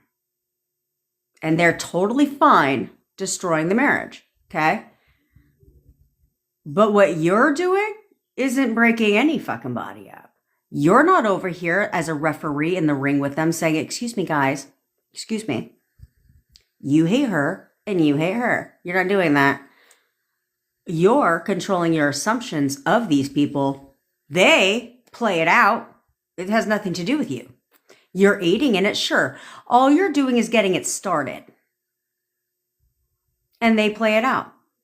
You're not breaking them up. They break each other up. They argue with each other, right? They're both making conscious decisions to each other. So you're not doing shit. Literally at all. It's their thoughts 100% of the time. Never once will you break up. Never once will you affirm against gutter trash and SP and have SP be like, and then have us, unless you're Nadine, and have SP be like, this is your fault. Never once. The only way he'd say that is if you tried to intervene instead of letting it take its course. Okay, that's the only reason they would say that, but never. That's their idea. You're not like, you're breaking up with this bitch right now, and he's like, yes, ma'am, to you verbally. It's his decision. It's always their decision. You just help it along. That's it. Ain't nothing wrong with that shit.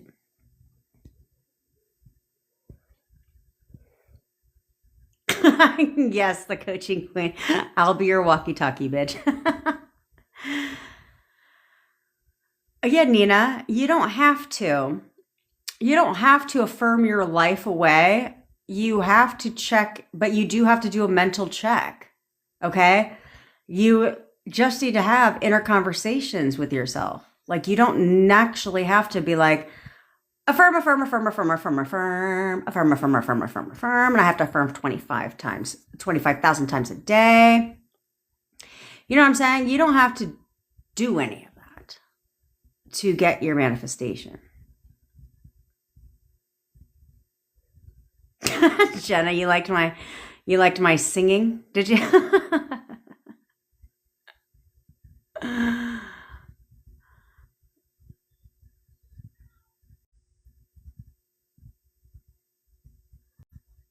My bestie has me fucking looking for a cat for somebody on a Facebook group. She's like, the cat's in your neighborhood. So?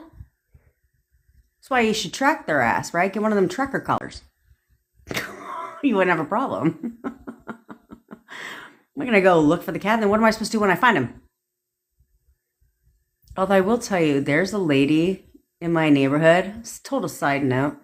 There's a lady in my neighborhood who walks her cats and then takes them off the leash. Okay, I was like on a walk path a couple weeks ago.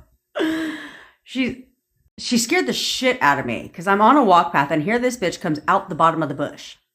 Like, she comes crawling out of the, like a fucking cat, comes crawling out the bottom of a bush onto the walk path. And I'm like, she's like, sorry. And I was like, what are you doing? But she likes to take her cats out and then let them roam. Like, you're going to be like, come here, Mimi, come here. And she's just going to, it's not a fucking dog. You know what I'm saying? That's not what cats do. And cats climb. Okay. Not this bitch. She'll take her cat out. Then it'll climb into the tree. And then she'll sit there and wait and try and calm him down for like hours. I'm like, are you not going to learn? Are you not going to learn?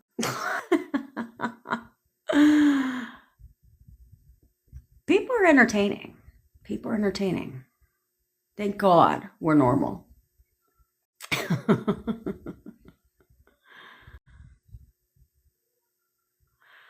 Okay, hold your questions because we're going to do the photo method and cord kitten. Oh, we're going to lock in.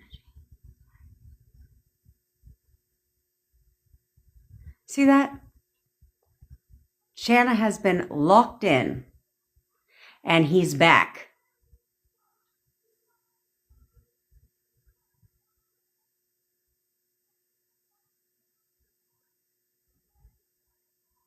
I almost want to pause this live just so I can go listen to them fucking argue. She's like, I don't fucking care. Okay. Sorry, I got loud.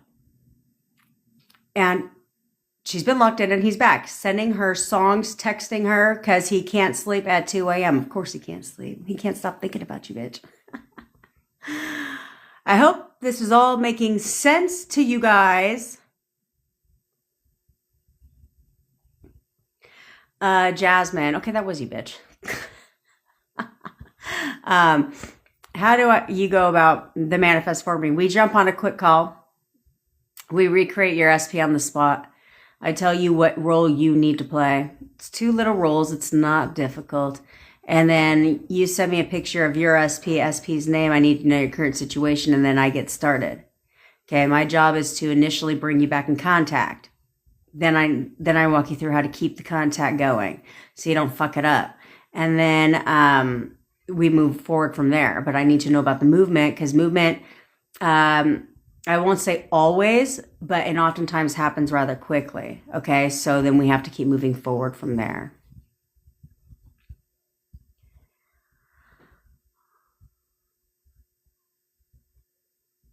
Okay. Loopy, I'm going to tell you this one more time, bitch. Okay. So he's in you're in the UK. He's moving to Florida in 2 months. So you broke up. He ain't going to goddamn place. What are you talking about? You can either choose to accept that he's moving to Florida in 2 months. And I don't care what his circumstances are for why he's moving to Florida. But 2 months is a long time from now. 2 months is a long time from now. So you can literally be like, hey, he's not moving to Florida at all. Actually, his Florida trip canceled. He totally decided to stay here. He doesn't even want to go to Florida anymore. He does not want to move to Florida anymore. He's not moving. And you can hear him tell you this. You can hear him in your mind just tell you, yeah, babe, I was trying to do a UK accent. I decided I don't want to move to Florida. I'm going to stay here with you, so we can be together. How is that for a UK accent? And you can do the photo method as often as you want. That's a good idea, Auntie, to create a bot for flipping affirmations.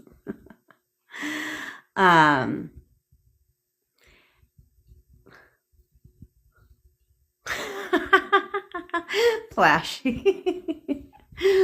I love you. How to avoid sounding clingy or needy when text via LDR. LDR. Why do you guys do this shit to me? What the fuck is LDR? I don't know. I'm going to assume it's an app. Okay. How to avoid sounding clingy or needy when text via LDR. What affirmations to use? Maria, I would have to know a little bit more context on what you're talking about, because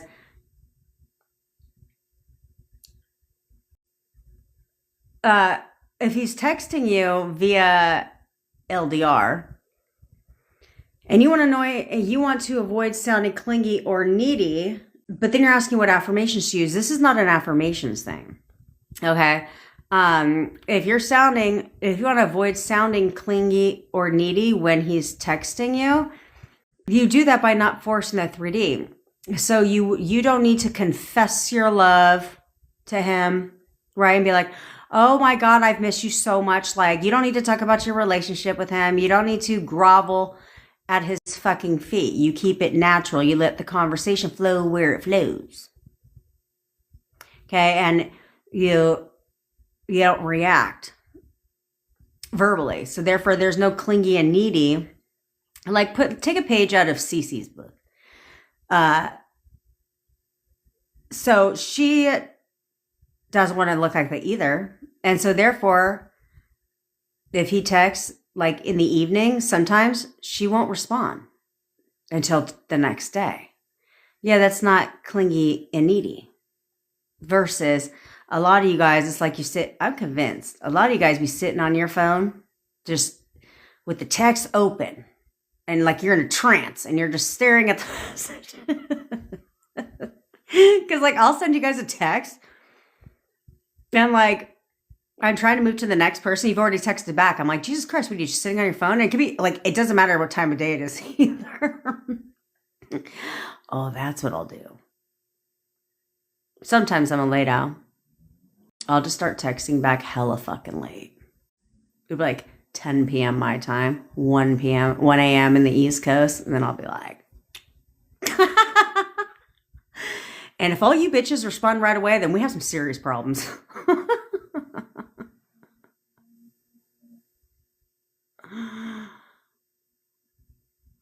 Well, thanks, user 478. Where the fuck you been? And thank you. I do look beautiful today. It's cloudy and cold, says the person with the ceiling fan on. That's how I run my life. Do you know what pizza I had last night? Philly cheesesteak pizza. I fucking love that pizza. I love it. My boyfriend does not, so I ordered it. So I ordered it last night for myself.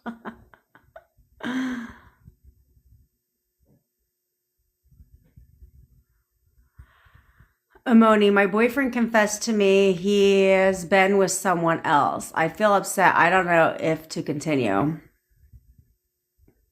I would need a little bit more context when it comes to that, because I could have read that message 15 different fucking ways, bitch. So it could have been like, my boyfriend confessed that he has been with someone else throughout his life, or you guys broke up, or you broke up and he admitted that he was with someone else during the breakup. Need a little more context. Either way it goes, get over it. Get over it. You have to understand that if you guys broke up, right? There's a reason you break up. You're not over here, unless you're like 16, because 16-year-olds like to play this fucking game with each other. But typically when you break up, it's not like you're planning on a reconciliation. You know what I'm saying? Or you wouldn't be like, hey, by the way, so just so you know, we're breaking up, but I'm pretty confident in like 30 days or 60 days, we'll get back together. Like, that's not how it typically works. So if there's a separation, usually it's at the time of the separation, you're not planning on making this a go, giving this a thing. You know? Like, you're not planning on that. So shall he have been with someone else during that time or so forth? It's like, so what? Who cares? Who cares? He's not with that person now, so why does it matter? You know what I'm saying? Why would it matter? Who gives a shit?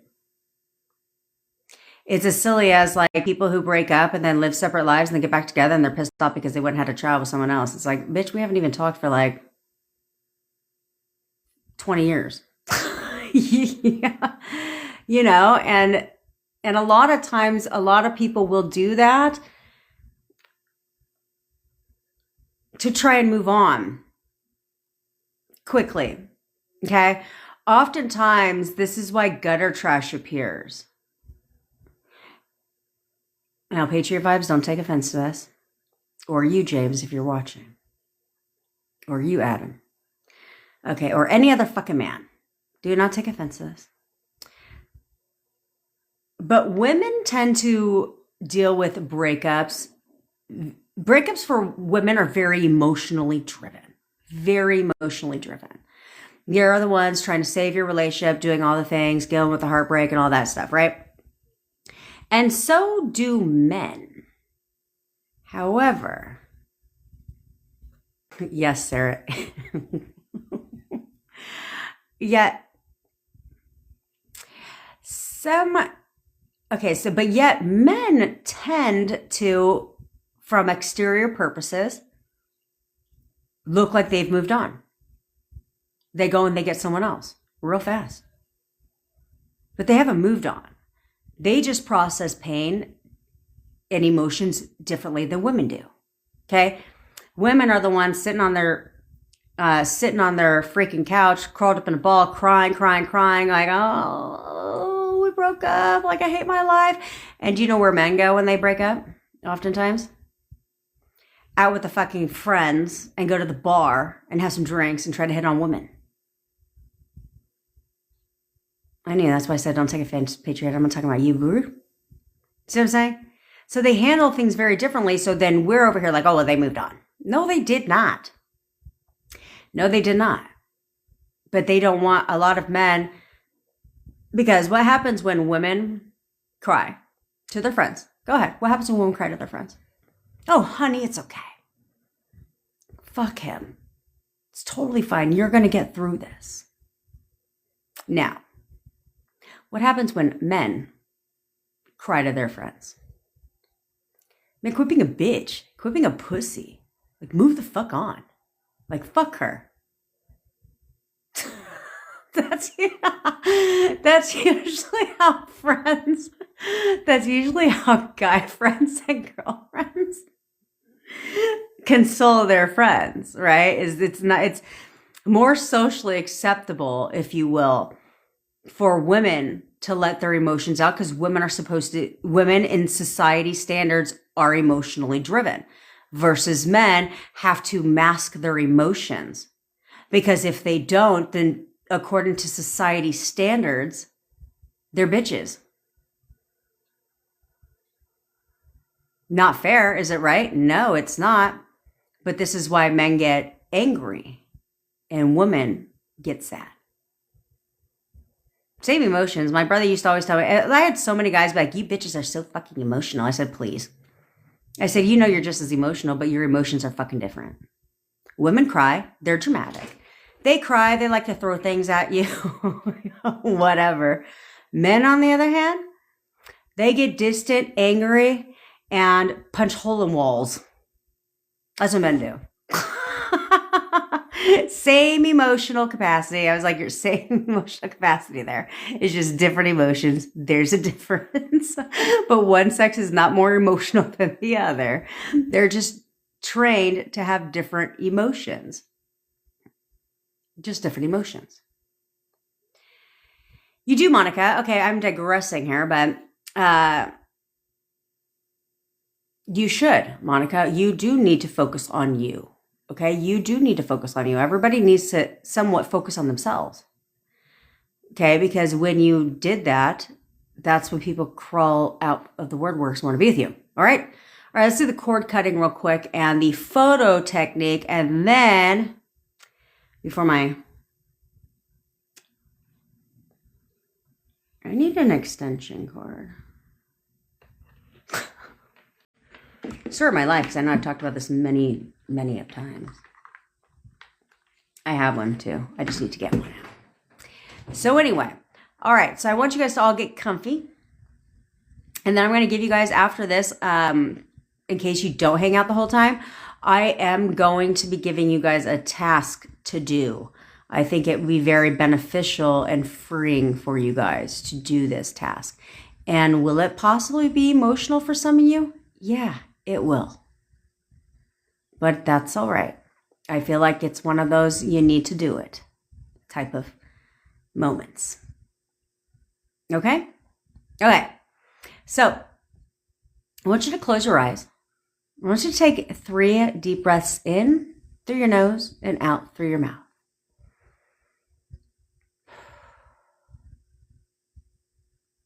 Now I want you to imagine that it's dark outside. You're in an amphitheater. A big giant amphitheater. You're sitting in the center of this amphitheater. And in front of you, there's a giant stage.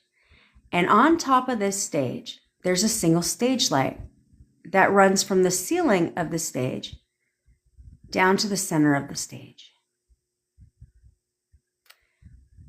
I want you to stare into that stage light for just a moment.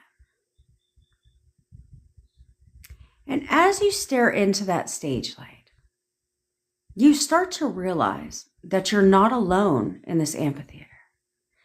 In fact, in the back of the stage, out of the light, you start to notice a shadowy figure. I want you to start and adjust your focus towards that shadowy figure.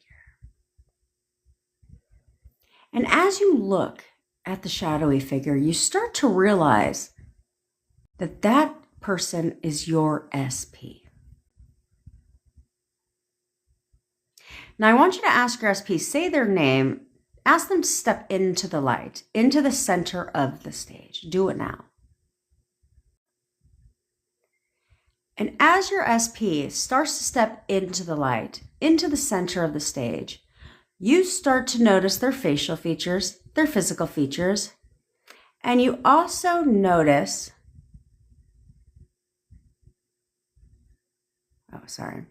and you also notice that there's a gold cord that runs from the center of their third eye into your third eye. Now I want you to say I want you to ask your SP these 2 questions. This time, and you're going to hear them respond. If you can hear their voice, great. If you cannot hear their voice, that's okay too. I want you to look at your SP and ask them, do you support me? Hear them tell you, yes. Now ask them, do you love me? Also hear them tell you, yes. Now I want you to say these 4 phrases to your SP. This time they're not going to respond, and that's okay. I want you to look at your SP in their eyes and tell your SP right now, I'm sorry. Please forgive me. Thank you. I love you. Now I want you to reach up with your hand as if it's a pair of scissors. And I want you to cut the gold cord that stems from the center of your third eye. And as that cord begins to fall to the floor, I want you to reach up with your other hand. And I want you to grab the roots of that gold cord. And I just want you to rip it out of your third eye and toss them aside. And as the gold cord continues to fall to the floor, your SP floats away like a giant balloon. And they get farther and farther and smaller and smaller and farther and farther and smaller and smaller and farther and farther and smaller and smaller and farther until they just disappear.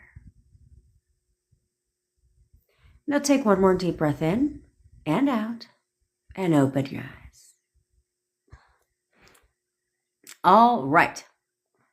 Sorry, I got distracted at the beginning because apparently my daughter got age restricted on TikTok. So now she's asking if she can do one of these. I'm guessing they're giving her options. She's came too far. Anyway, okay, so now we're going to do the photo method. I do have both of these techniques on my TikTok. Okay, that's one we just did is there's a trilogy of me being in. It doesn't matter. It stays there. It stays there, user 478. Think about like a balloon with a string, right? You cut it from you're cutting the energetic connection on your side. Okay. If they were to cut the energy connection too on their side, then you're cutting the energy between the two of you. You want to keep it intact, but you're cleansing the energy from your side. Okay. All right. So, oh yeah, there's a trilogy of me wearing 3 red shirts. It's the first of the trilogy on my TikTok. Okay. And now the one we're going to do now is attached to my, it's pinned to the top of my profile. It's got 41,000 views, something like that. Watch that. However, this time we have put a bit of a spin on it. Okay. So what we do here is a little bit different than what was in the video. Because I'm trying to find ways to improve to help you. Okay. So I want you to go back to a time in the beginning of your relationship. I want you to go back to the very beginning of your relationship with your SP. And I want you to remember for just 1 second who you were. Who were you in the very beginning of your relationship with your SP? What version were you? Who were you as a woman, as a man, for your SP? As a person in general, how's your confidence level? Who were you? What qualities did you possess? Recall that version of yourself right now. The version of you that your SP was into. The one that he was attracted to. The one that they wanted to be with. The one that they pursued, that they chased. That they saw a relationship potential with. The one that they wanted to talk to all the time, that they couldn't stay away from. That they wanted to, that they fell in love with. Who did they fall in love with? What version of you were you at that time? It isn't forget who you are now. Forget who you were at the time of the breakup. Forget who your SP was at the time of the breakup and who they are right now too. None of that matters. None of that matters. Right now, you are becoming, I want you to step into the version of you that your SP fell in love with. If you could get a picture of that person, I want you to step into that person, like as if you're stepping into a bodysuit in your mind, as if you're stepping into a new bodysuit that fully, instantly embodies the confident, badass person that you were. The one that won your SP's heart. Go back and select that version of you and become that version of you all over again. The one that made them happy. The one that brought them peace. the one that they wanted to just come home to every day, the one they wanted to be around all the time, the one they fell in love with. That is now who you are for your SP. Now, I also want you to now go to a time in your relationship when everything was perfect. I want you to remember the version of your SP that also won your heart. The one that caused you to say yes to the first date, that you saw potential with, that you started to see a future with, the one that made you happy, excited, the one that you fell in love with. Recall that version of your SP right now.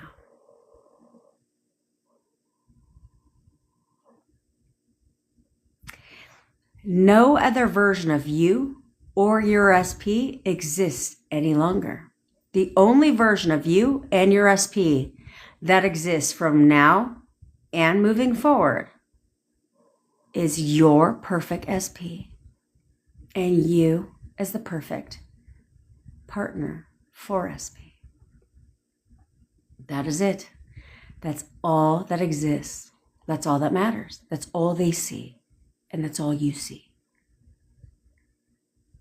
The one, when you step in to seeing your SP and yourself as the couple that you were when you were madly in love, as the people that you were when you fell in love, they do the things that they did back then, they do it now. Because that is the version that you're selecting. You're only selecting the perfect version of your SP. And your SP right now is only selecting the perfect version of you. And the only way they select the perfect version of you is by you becoming that version of yourself again. Okay? All right. We already cut the energy cords with your SP, so your SP is thinking about you. Now it's time for you to control how they're thinking about you. Because how they're going to think about you is how you think about yourself. Okay? All right. Now, let's get you guys some contact. Because I need you to understand that your perfect person is waiting right now to contact you. There's nothing that they want more. They have written endless text messages to you. They pull up your photo in their phone every fucking day. Multiple times a day. Thinking about you. Wondering what you've been doing. Trying to get a window into your life. They've been dying to contact you. They have been dying to reach out to you. They've written so many messages trying to find the perfect words to tell you. Because right now, they want to tell you everything that you want to hear. Right now, they want to tell you everything that you want to hear. And now you're going to allow them to do that. They've been waiting, for some of you, they've been waiting a long time to talk to you. But the only way that they can talk to you is when you decide to let them do that. When you give them permission. And the only way you're going to give your SP permission to talk to you is by viewing that version of them and knowing and expecting them to talk to you, expecting them to contact you, expecting them to reach out to you right now. Right now. Because either way it goes, you're expecting something. Either you're expecting them to contact you or you're expecting them not to. You're either expecting them to be thinking about you or expecting them to have moved on. You are expecting something from your SP all the time. But since you just went back and selected the version of your SP that's perfect for you, you're also, excuse me Fucking rude. Okay.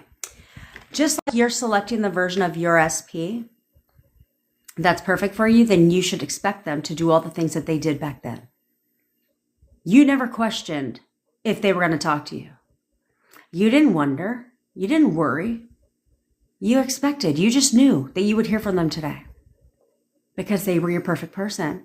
Well, that is not who they are again for you. So now, just like you expected back then, you're going to expect right now. Okay? If you are new here, you're going to put on your crown. If you are not new here, a lot of you need to straighten your crowns. Do it now. Because here we get what we want and we get it when we want it. We don't question. We don't doubt. We don't worry. We expect. We know that we are the queen and the king of our reality. When kings and queens give commands, do they have to check to see if what they asked is being fulfilled? No, they don't. They know.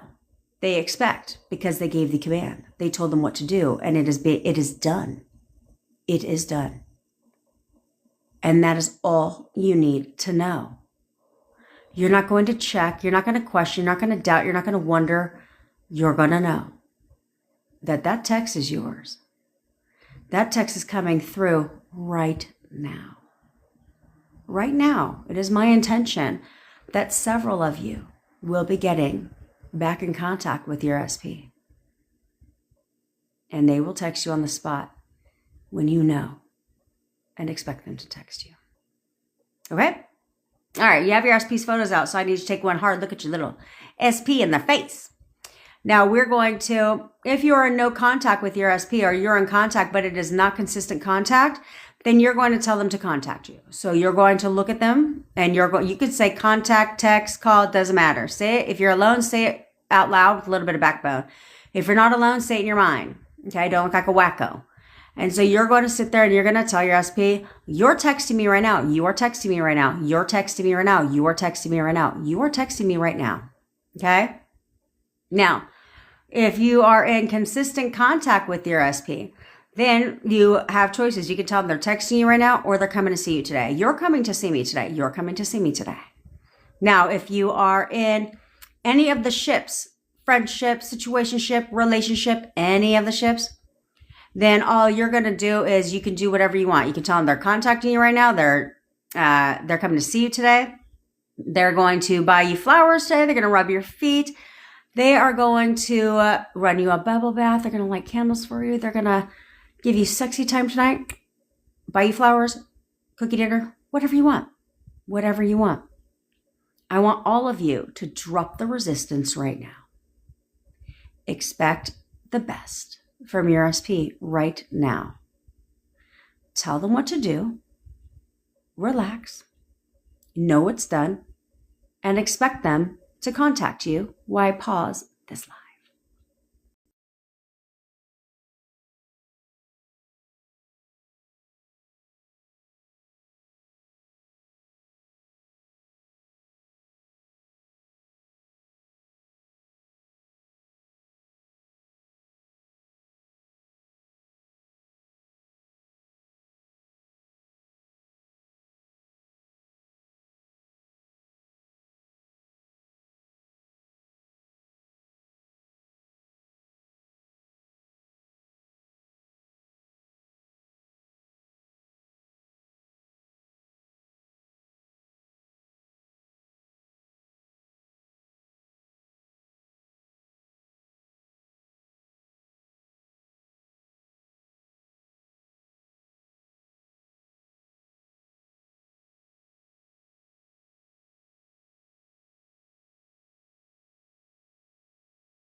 And we're back.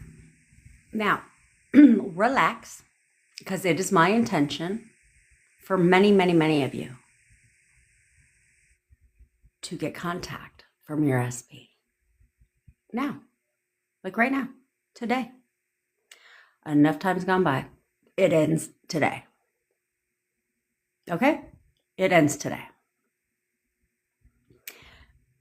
You're going to tell your SPs what's on your mind. What's on your mind about them, how you feel about them, how you talk. You can talk to the photo, hear them telling you the things that they want to tell you.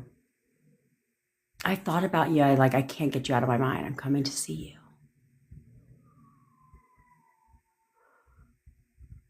Hear him tell you that. I made the biggest mistake of my life. The only regret I have in my life is not contacting you sooner, is not being with you. That's the biggest regret they have in their life, their entire life. Right now, they're looking at your photo. Probably looking at a photo of the two of you together. Thinking about all the good times that you had. Because that's all you're thinking about are the good times that you have, that you spent together, all the great times. Go down, dip in a fucking old story, and remember all the amazing times you had. Pick a scene from that. You spent time with this person. Pick a scene, a 5-second little scene of them giving you a kiss, of them doing whatever for you, and loop that.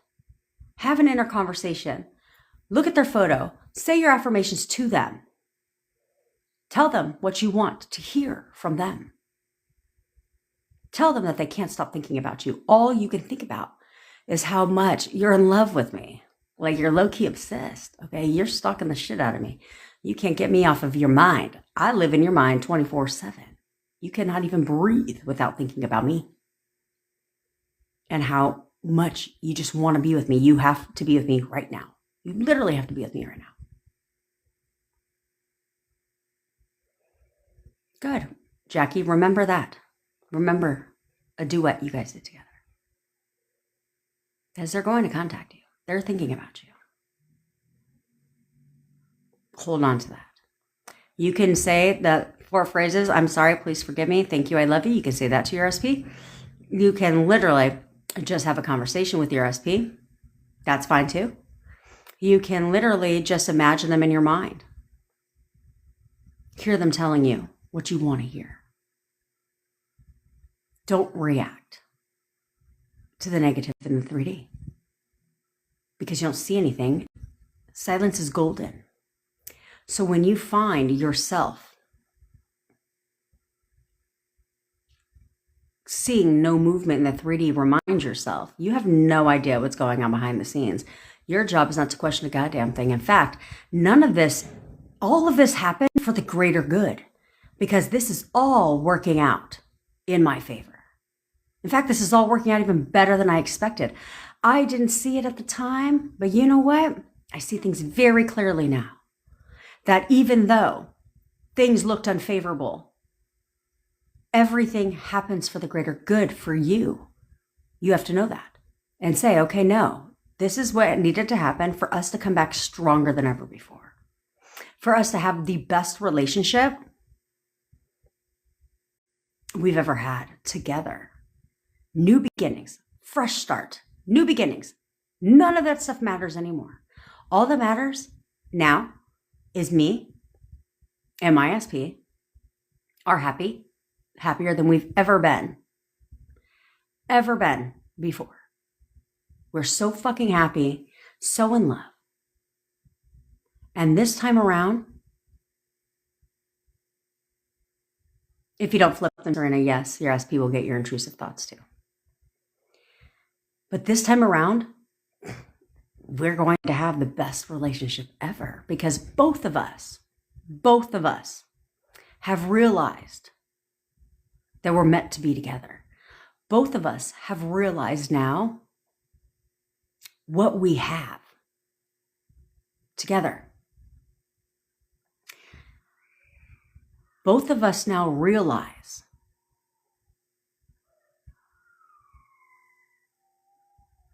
that this was meant to happen so that we could both come to the conclusion and the agreement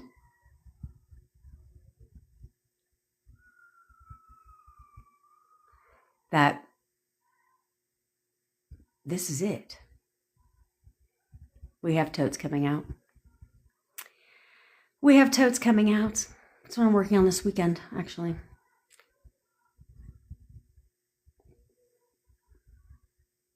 That lady is fucking... They're like down the street and I can hear them. Okay, but you need to realize that you won't see it now. You may not see it now. That's why there's no point in reacting to the 3D in your thoughts, because you're going to see real soon that all that time you spent reacting to the 3D, not seeing movement, there was movement the entire time. I didn't see movement for the first 7 months when I was doing law of attraction shit. But the assumptions that I had were still very much playing out behind the scenes. I just had no idea. I had absolutely no idea until we were back in contact. Then, what they say, what's in the dark shall come to the light. Do you know where that saying comes from? Because you're stressing out. You're stressing out. And what's in the dark always comes to the light. Always comes to the light. Where you will literally have a real good laugh at yourself. Because you'd be like, Jesus Christ. I kept thinking about these things, and yet none of that was fucking true. Because I flipped these thoughts, flipped the thoughts. And for what? When I just didn't even need to breathe life into that bullshit because it wasn't true. It wasn't true. That's why I say a lot of you guys have to start taking if you're in contact with your SP, you have to take your SP's word for things. You have to take your SP's word for things. What's the alternative? To get all in your fucking head? Because I tell you guys, there's a lot of things they won't tell you because they know how you're going to react. They know how you're going to react, so they'd rather just not do it. They'd just rather not deal with it. Because you think you're clever. You think you know them, but they also know you. They also know you very well. So they'd rather not do certain things because of how they know you'll react. Because even though you don't say anything, even though your lips are sealed, it says it all. Your attitude says it all. Even if you're not verbalizing shit, you're always communicating. Okay? You're always communicating. Okay? Physiology and tonality make up 97% of total, 93% of total communication is your tonality and your physiology. Which is why somebody can say the same thing and it will have two different meanings.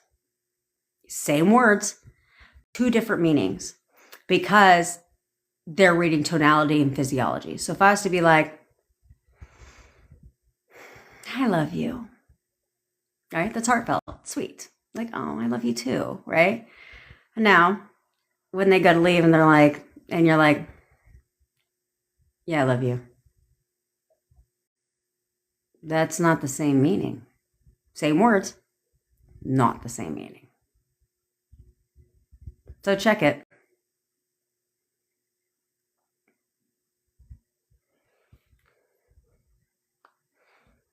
Okay, Eli, what are his reposts? Go ahead. What is he reposting?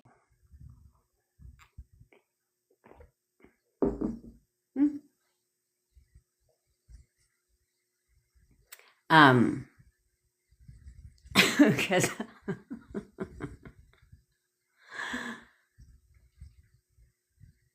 you're reading into his repost. And if you're getting upset about it, then why do you keep checking his reposts? Why do you keep checking his reposts? You do know that they know. They know. And so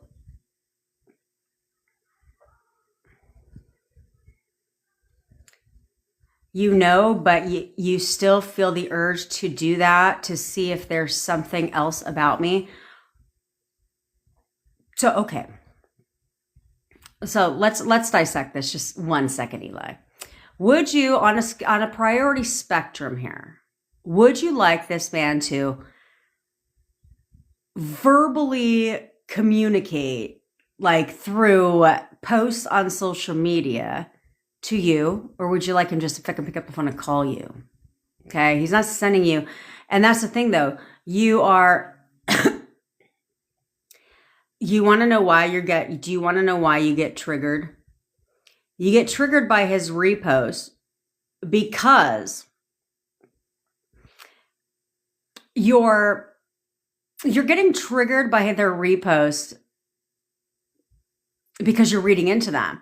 But then you say here that you want to see if there's something else about you. Okay. What do you want to see? Because what you seek, you will find. What you seek, you will find. Have you ever noticed people look like they have bipolar on the repost too? On the repost too. Social media is not real. How many different ways do I have to tell you guys that social media is not real? People live one big, gigantic lie on social media. They do.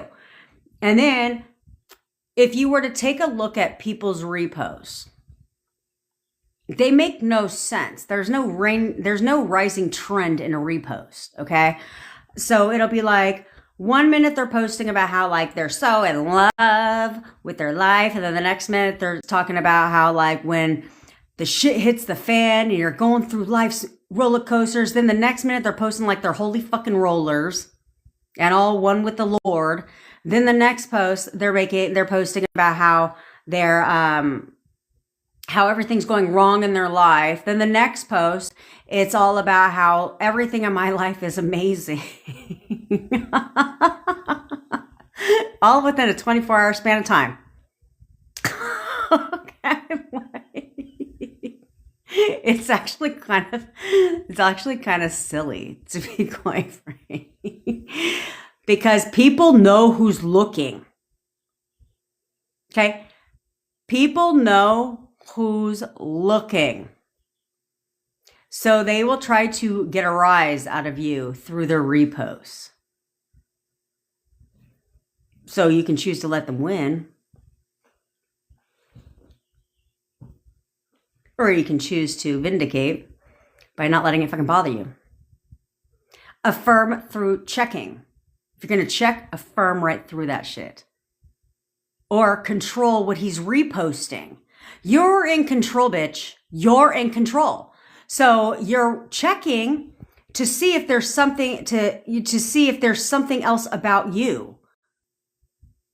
What do you want him to do? Post a smear campaign about you and his repost? Like, what are you hoping to see?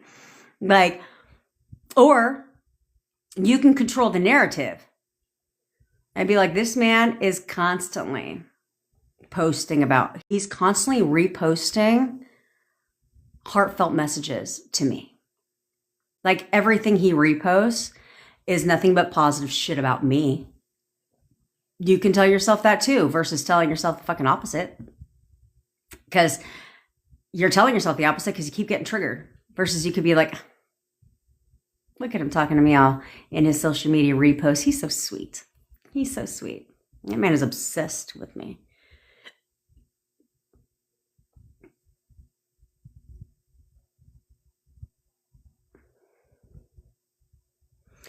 Auntie, he told you that you are weak, stupid, and triggered him. How to change more as I feel deep these words. Auntie, you need to see something different in yourself. Okay? You need to see something different in yourself. Like, first of all, you need to see him as respectful. We'll start with the obvious. Okay? Like, he is constantly showing me respect. Like, every day he shows me he loves me. He is constantly showing me nothing but respect. Okay? He compliments me all the time. Like, all he does is compliment me and talk nice to me. Right? So control that narrative and the tonality that's coming out of his mouth. Second of all, they're reflecting back to you. Their words are reflecting back to your thoughts. That's it. So somewhere in your thought process or how you see yourself is you see yourself as weak. It could be for him. Okay? Or not good enough for him. Right? Which is why he's calling you those names. Okay? And you trigger him. You could see yourself as in, like, let's say you message him, and after you message him, he doesn't respond for a little bit. You could be like, you could have like an inner conversation with yourself, like, I think my messages bother him. Well, then guess what? They're going to trigger him because that's what you think he's perceiving them as. Even if he said it one time, you're taking his words and you're letting his words define you. And because you're letting his words, this happens to a lot of you guys, but because you're letting his words define you, this is why you're getting what you're getting. Versus being like, look, here's the thing. No one is going to tell me about my fucking self. No one.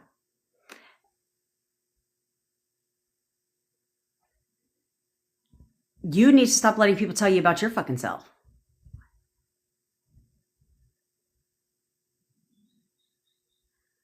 Of course, Eli, because you're not doing what I said. You're not going back to the version of yourself that you were in the beginning of this relationship. You need to go back to that version of yourself in the beginning of your relationship that was not checking his repost, trying to read between the lines and look for validation from his repost about his feelings towards you. You need to stop doing that.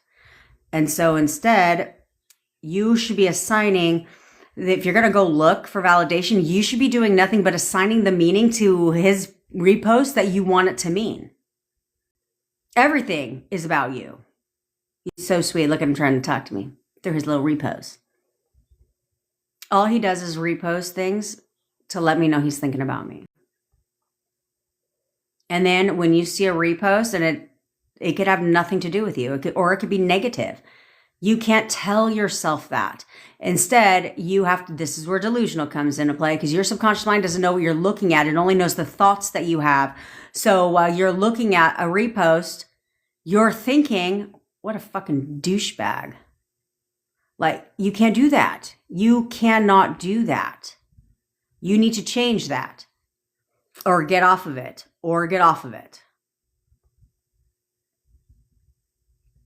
Yeah, see, Shanna, all her posts are all over the place on purpose. Yeah, I mean, and you have to know it's just not real.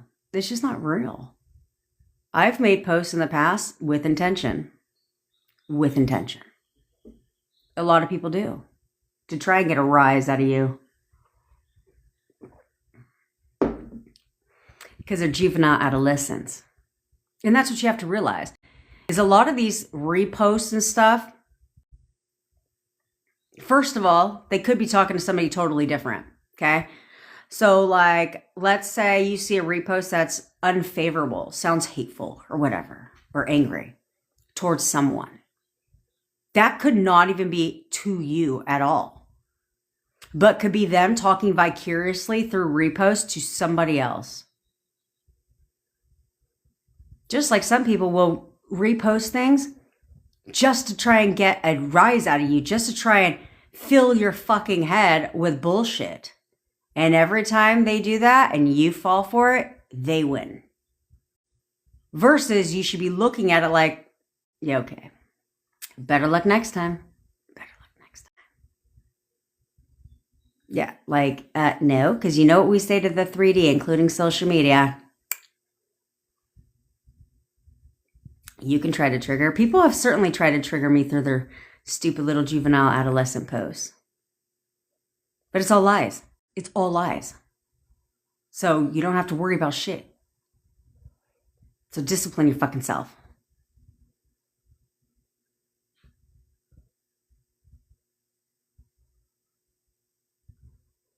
You should, Nina. I mean, why not? I mean, it did pop up on your social, and you know what? Make sure you're looking hot, sis. Hot.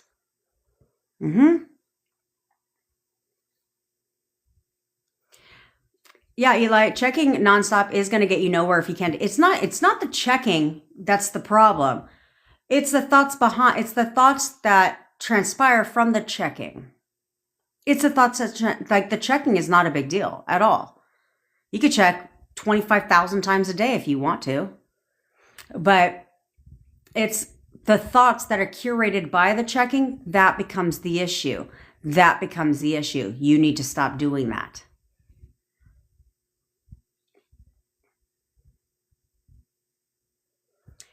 SP says nobody brings them happiness, so I don't change anything.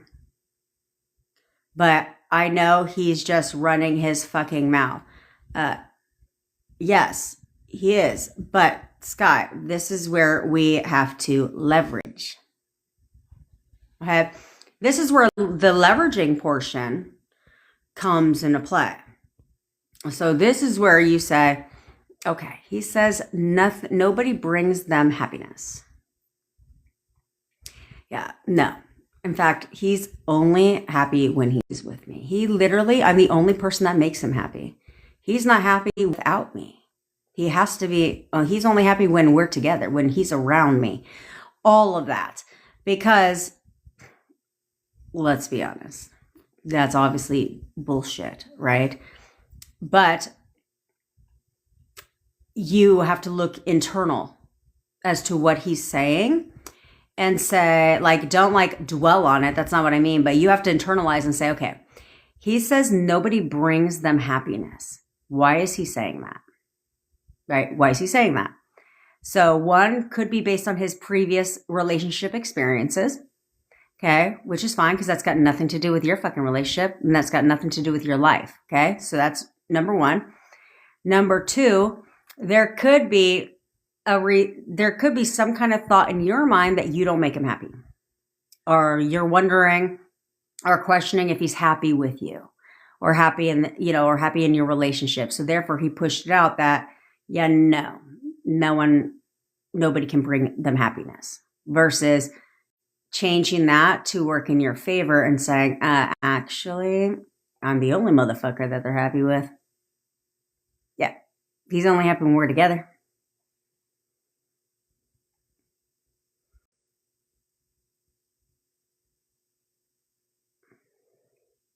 There you go, Nadine. There you go, Nadine. Good, bitch. Now, I don't know if you need to take a little screenshot of his little profile, of his little Facebook profile, where you see the pictures of you guys together. Why don't you take a little screenshot of that shit and put that as your wallpaper? So therefore, when you want to see him in an unfavorable light, you can look at that picture and remind yourself that if he X'd you out of his life, he would have removed those pictures. If you're fully X'd out at the time. And if they did fully remove pictures, it doesn't mean anything either. They probably didn't remove them. They just stopped. You have to see when pictures go away. I don't know if you're aware of this, because a lot of us are not petty like this. But when pictures disappear, they don't necessarily delete them. Okay?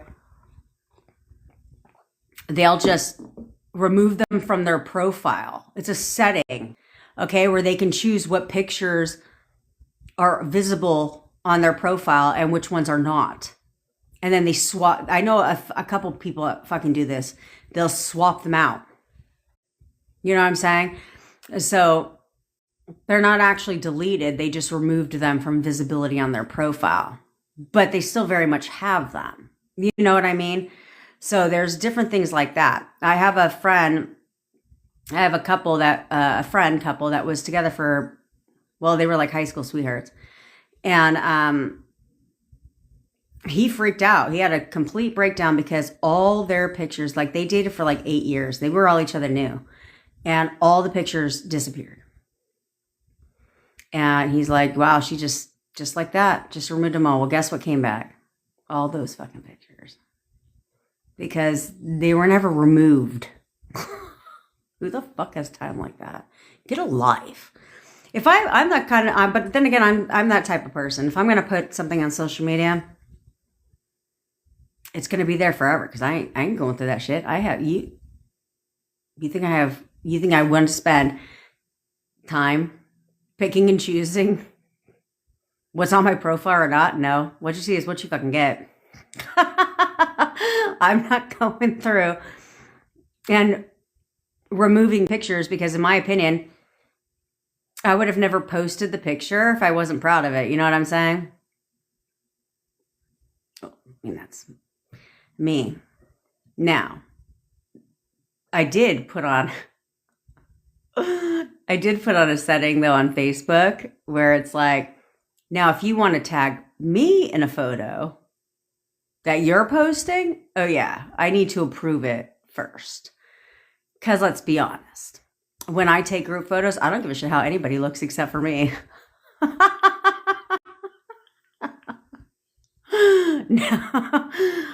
Now, when other people take pictures, they also only care about the same shit. So if you think I'm gonna let you tag me and put me in a picture that I don't look my best, I don't fucking think so. Never. Because come on, you ladies know we all have a good side. We all have a good side. Somebody asked, I think it might have been my boyfriend, like why I stand a certain way in pictures. I'm like, because every chick, well, at least they're supposed to if they're hot, or in general, every chick has a pose, right? I feel like that's normal, you know? At least I do. Thanks, user47. What he does respond only because I reached out first, but no apology. Bliss.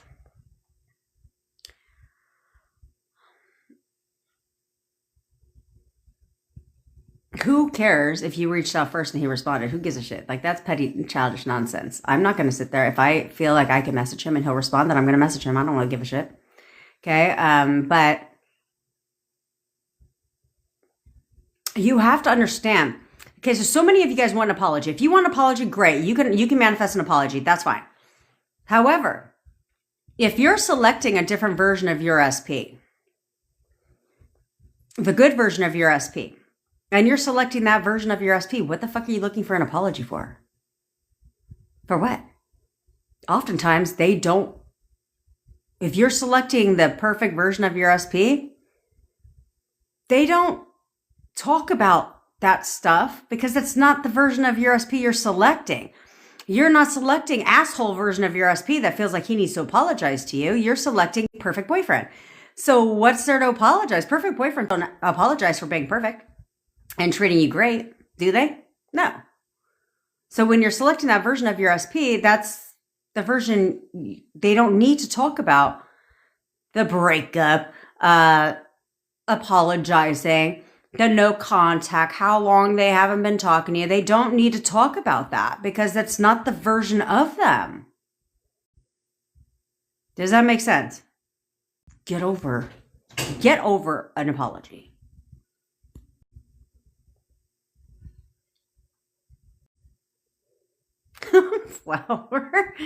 Flower, he's got nothing. He ain't got nothing to worry about because all of your posts, all of your reposts are about cats. When I started manifesting him back, it was so much better. Now I check validation from the 3D. Okay, So Eli, this is where you leverage because you know yourself, okay? So this is where you leverage and say, okay, I tend to check because I'm looking for validation from the 3D. So then I'm going to control the validation. Okay, if that's what I'm checking for, then cool. Let me have a little chatty chat with honey about what I expect to see on his social media profile. So he validates every single day. He shows me that he cares about me. Every single day he posts on his Instagram, how much he, to try and get my attention. Every day he tries to get my attention by his reposts.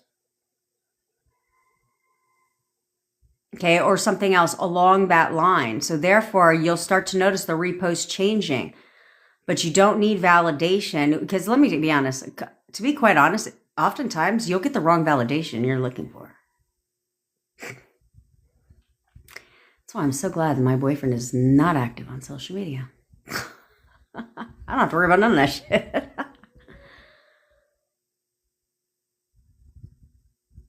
Hey, the perfectly imperfect me. It's been a while, girlfriend.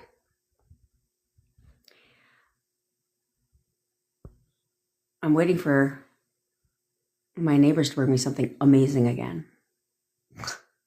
Not the crazy ones. What's the best assumption you think we should hold of ourselves? That you're perfect, Lisa. That you're literally perfection. That you're perfect. Everyone in this world thinks you're fucking perfect, including your SP, right? I am perfect. I'm enough. I am enough just the way that I am. I'm perfect. That's a strong identity. Perfection is in the eye of the beholder. Okay. But by saying I am perfect, other people will start to see you as perfection because that's an identity you have. So you wouldn't have these insecurities popping up because when you assume the identity of I am perfect, your values, your beliefs, your behaviors, and your environment shift to match that identity because you are perfect. Therefore, they start to see that you're perfect. They start to believe that you're perfect. Your friends, your SP, everybody starts to believe that you are perfect because that's how you see yourself. It's the energy, the vibe you put off, right? Now, this is where I laugh when people think somehow an ego is like a badass thing. And I was like, no, there's an unhealthy ego and a healthy ego. When you have a healthy ego, there's not a, yes, they have a hidden folder. When you have a healthy ego, it's you believe that you're perfect. They can call it conceited. They can call it whatever the fuck they want. I don't think how is that a bad thing? Because here's what you have to understand. People that hate on you, they don't actually not like you. I don't know if you know this, okay? And I'll explain that in a second. But when you see that you're perfect, then that's what everybody else starts to see, okay? Is that you're enough. I'm just the way that I am, right? Healthy. Oh, we were talking about egos. That's a healthy ego is saying, I'm perfect, but you know what? You're beautiful too. Like, you're beautiful too. You're amazing. I'm perfect. Like, and so are you, and so are you, right? Like, there's nothing wrong with that because the only way an ego becomes unhealthy is if I am perfect and everybody else is fucking shit, right? Like, I'm perfect and way better than everybody else. And you start putting people down, right? And you start putting people down, then that's an unhealthy ego. But there's nothing wrong with being conceited. If everyone was conceited in this world, guess what? We'd all have very high self-confidence, okay? Which you have to understand that when people talk about you in an unfavorable light, they call them haters, okay? Haters actually have nothing to do. Have you ever noticed that the people that talk shit about you don't even know you? Like, you've never said like 2 words to them your entire fucking life, right? And you're just like, I don't know what your beef is with me. What the fuck did I ever do to you? Like, I don't even know you, bitch, right? But the funny thing is that the reason why they hate on you, the reason you have haters, is because they see flaws within themselves that they project onto you. That's why. That's why. They don't actually think any of the things that they're saying to you, talking shit to you, is not to you. It's how they see themselves. That's all it is. It means that they're fucking shallow as shit and they have no self-concept. They have a very low self-concept of themselves because people would not need to talk and tear somebody down and hate on somebody and spend energy like talking shit about somebody if they cared about themselves, if they saw themselves as a bad bitch. But the ones that talk shit are the ones that see you as better, that they see you better than them because it's a reflection of their own insecurities onto you. That's all that is. That's literally all that is. So you should not take offense to any fucking body hating on you in any sense of that word, because you should just look at them like, you should work on yourself. What else you got, bitch? Come with some more. Come with some more, because you should really work on yourself. Feel sorry for them, okay? You should feel sorry for them. Yeah. Because people that want to consume themselves with your life, who else do people gossip about? Ask yourself that. Celebrities. People of importance to them. So that's why I always say bullying would be completely non-existent if they would start teaching kids that people that are bullying you are jealous of you. They obviously think you're very relevant in their life. Because people talk about Kim Kardashian, don't they? They don't even fucking know her. Yet everyone's got an opinion about her. For what? Because they're haters. They are jealous. So they, instead of looking and working on themselves, they'd rather turn around and talk shit and try to put you down. But that's why they say haters make you famous, because obviously you're doing something right. Right? Like, that's where bullying wouldn't exist. Well, I have two folds on bullying. One, we should be empowering the people that are being bullied to look at themselves as better, clearly, than the people bullying them, because you're not talking about them. They're not relevant in your life, but they certainly seem to be but you certainly seem to be living in their mind rent free all the time, right? So why would they do that? Unless they saw in you what they don't see in themselves. Okay. Second of all, I think bullying would also stop if the second somebody ran their fucking mouth and the kid getting pushed around, turned around and punched their ass in the face, I'm pretty sure the bullying would stop there too. I'm just saying. There's a twofold to bullying. Because people only bully somebody that they think they can get away with. Right? Because they don't stand up for themselves.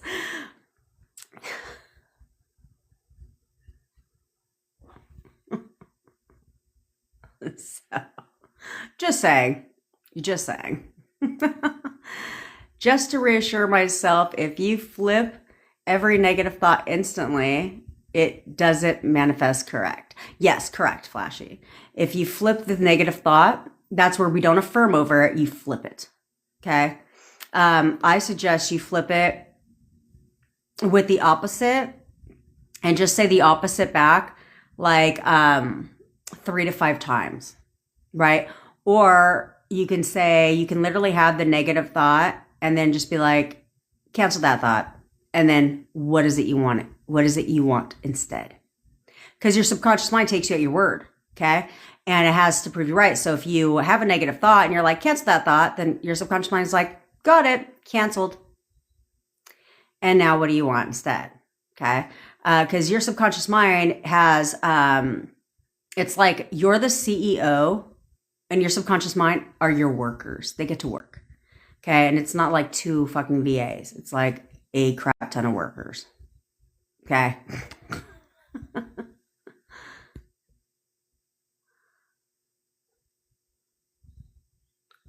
Amen. Amen, Brittany. I feel the same way. I feel the same way. She said her mom is the first and biggest hater. Parents are so funny that way. Family's so funny that way. But again, it's all because they see something in you that they don't see in themselves. There's just insecurities playing out. Okay. So don't fucking worry about it. Don't worry about it at all. At all. That's like, Brittany, that's like my mom to me is the complete opposite that she is to my daughter. I could say something and my mom would be so offended. Like she'd hang up on me. She'd be so angry and offended. My daughter could say the exact same thing to her. And she'd be like, I love you too, honey. I'm just like, I have to remind my parents all the time. I'm like, you know, I'm your child, right? You know, I'm your child. Because like they even treat my bestie different than they treat me. Like I'll see out my window. My bestie comes to pick up her daughter, and my parents will stay after they've dropped our kids off at my house. They'll stay just so they can go give my bestie a box of like produce and chicken and stuff. And I'm like, I'm your daughter. I don't get any of that shit. I was like, I love this. And my bestie's funny. She goes, well, you know, I'm the new favorite child now. Oh, but you know, it's totally fine. It's totally fine. I have what's called boundaries and I enforce them. So anyway, so let's wrap it up today. Oh, I didn't even give you guys the task. Shit. I'll give it to you guys tomorrow. Someone can remind me about your task because I want you to really do this. I think it'll be like really beneficial to you guys to do it. Well, hell, yeah, beneficial for you guys to do, okay? Because I need you guys to release. I think some of you guys need a big, giant release. Let it go. Let it go. Let it go. Let it go. Mm-hmm. Like Frozen. Mm-hmm. Channel it. Just channel it. Like, let it go. Let it go. Felt that shit out. Okay, because y'all need to let things go. You need to let things go. That's right. That's right. Like, go and listen to the songs.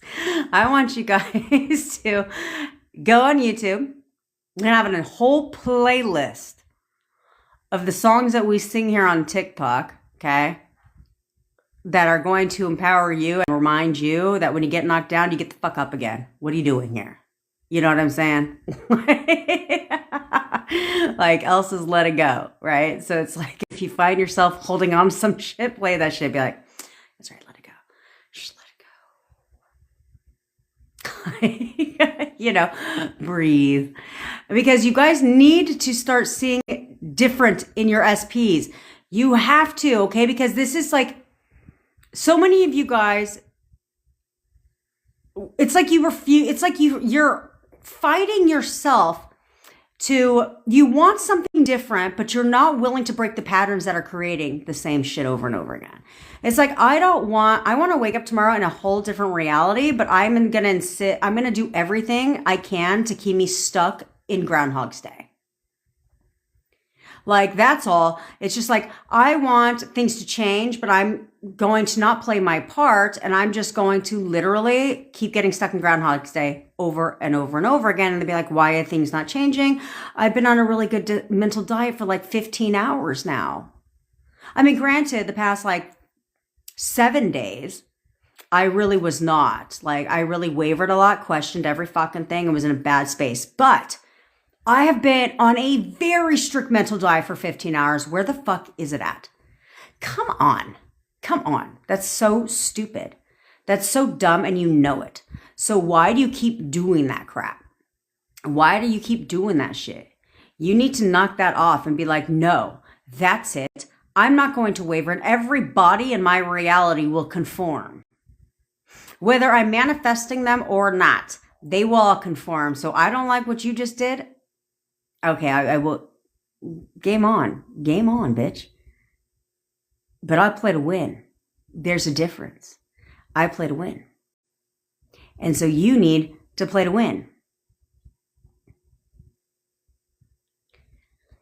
Oh, yeah. That's what I'm going to do. That's what I'm going to do today. I'm going to go through my little handy dandy mind and pull those out. I'll pull them out. So you can step into your ring of power. Okay. You need to step into your power, and you need to really, really get a grip. Get a fucking grip. Do you understand? Huh? I will be on here tomorrow, and I will have a very important task for you to do. And I will also,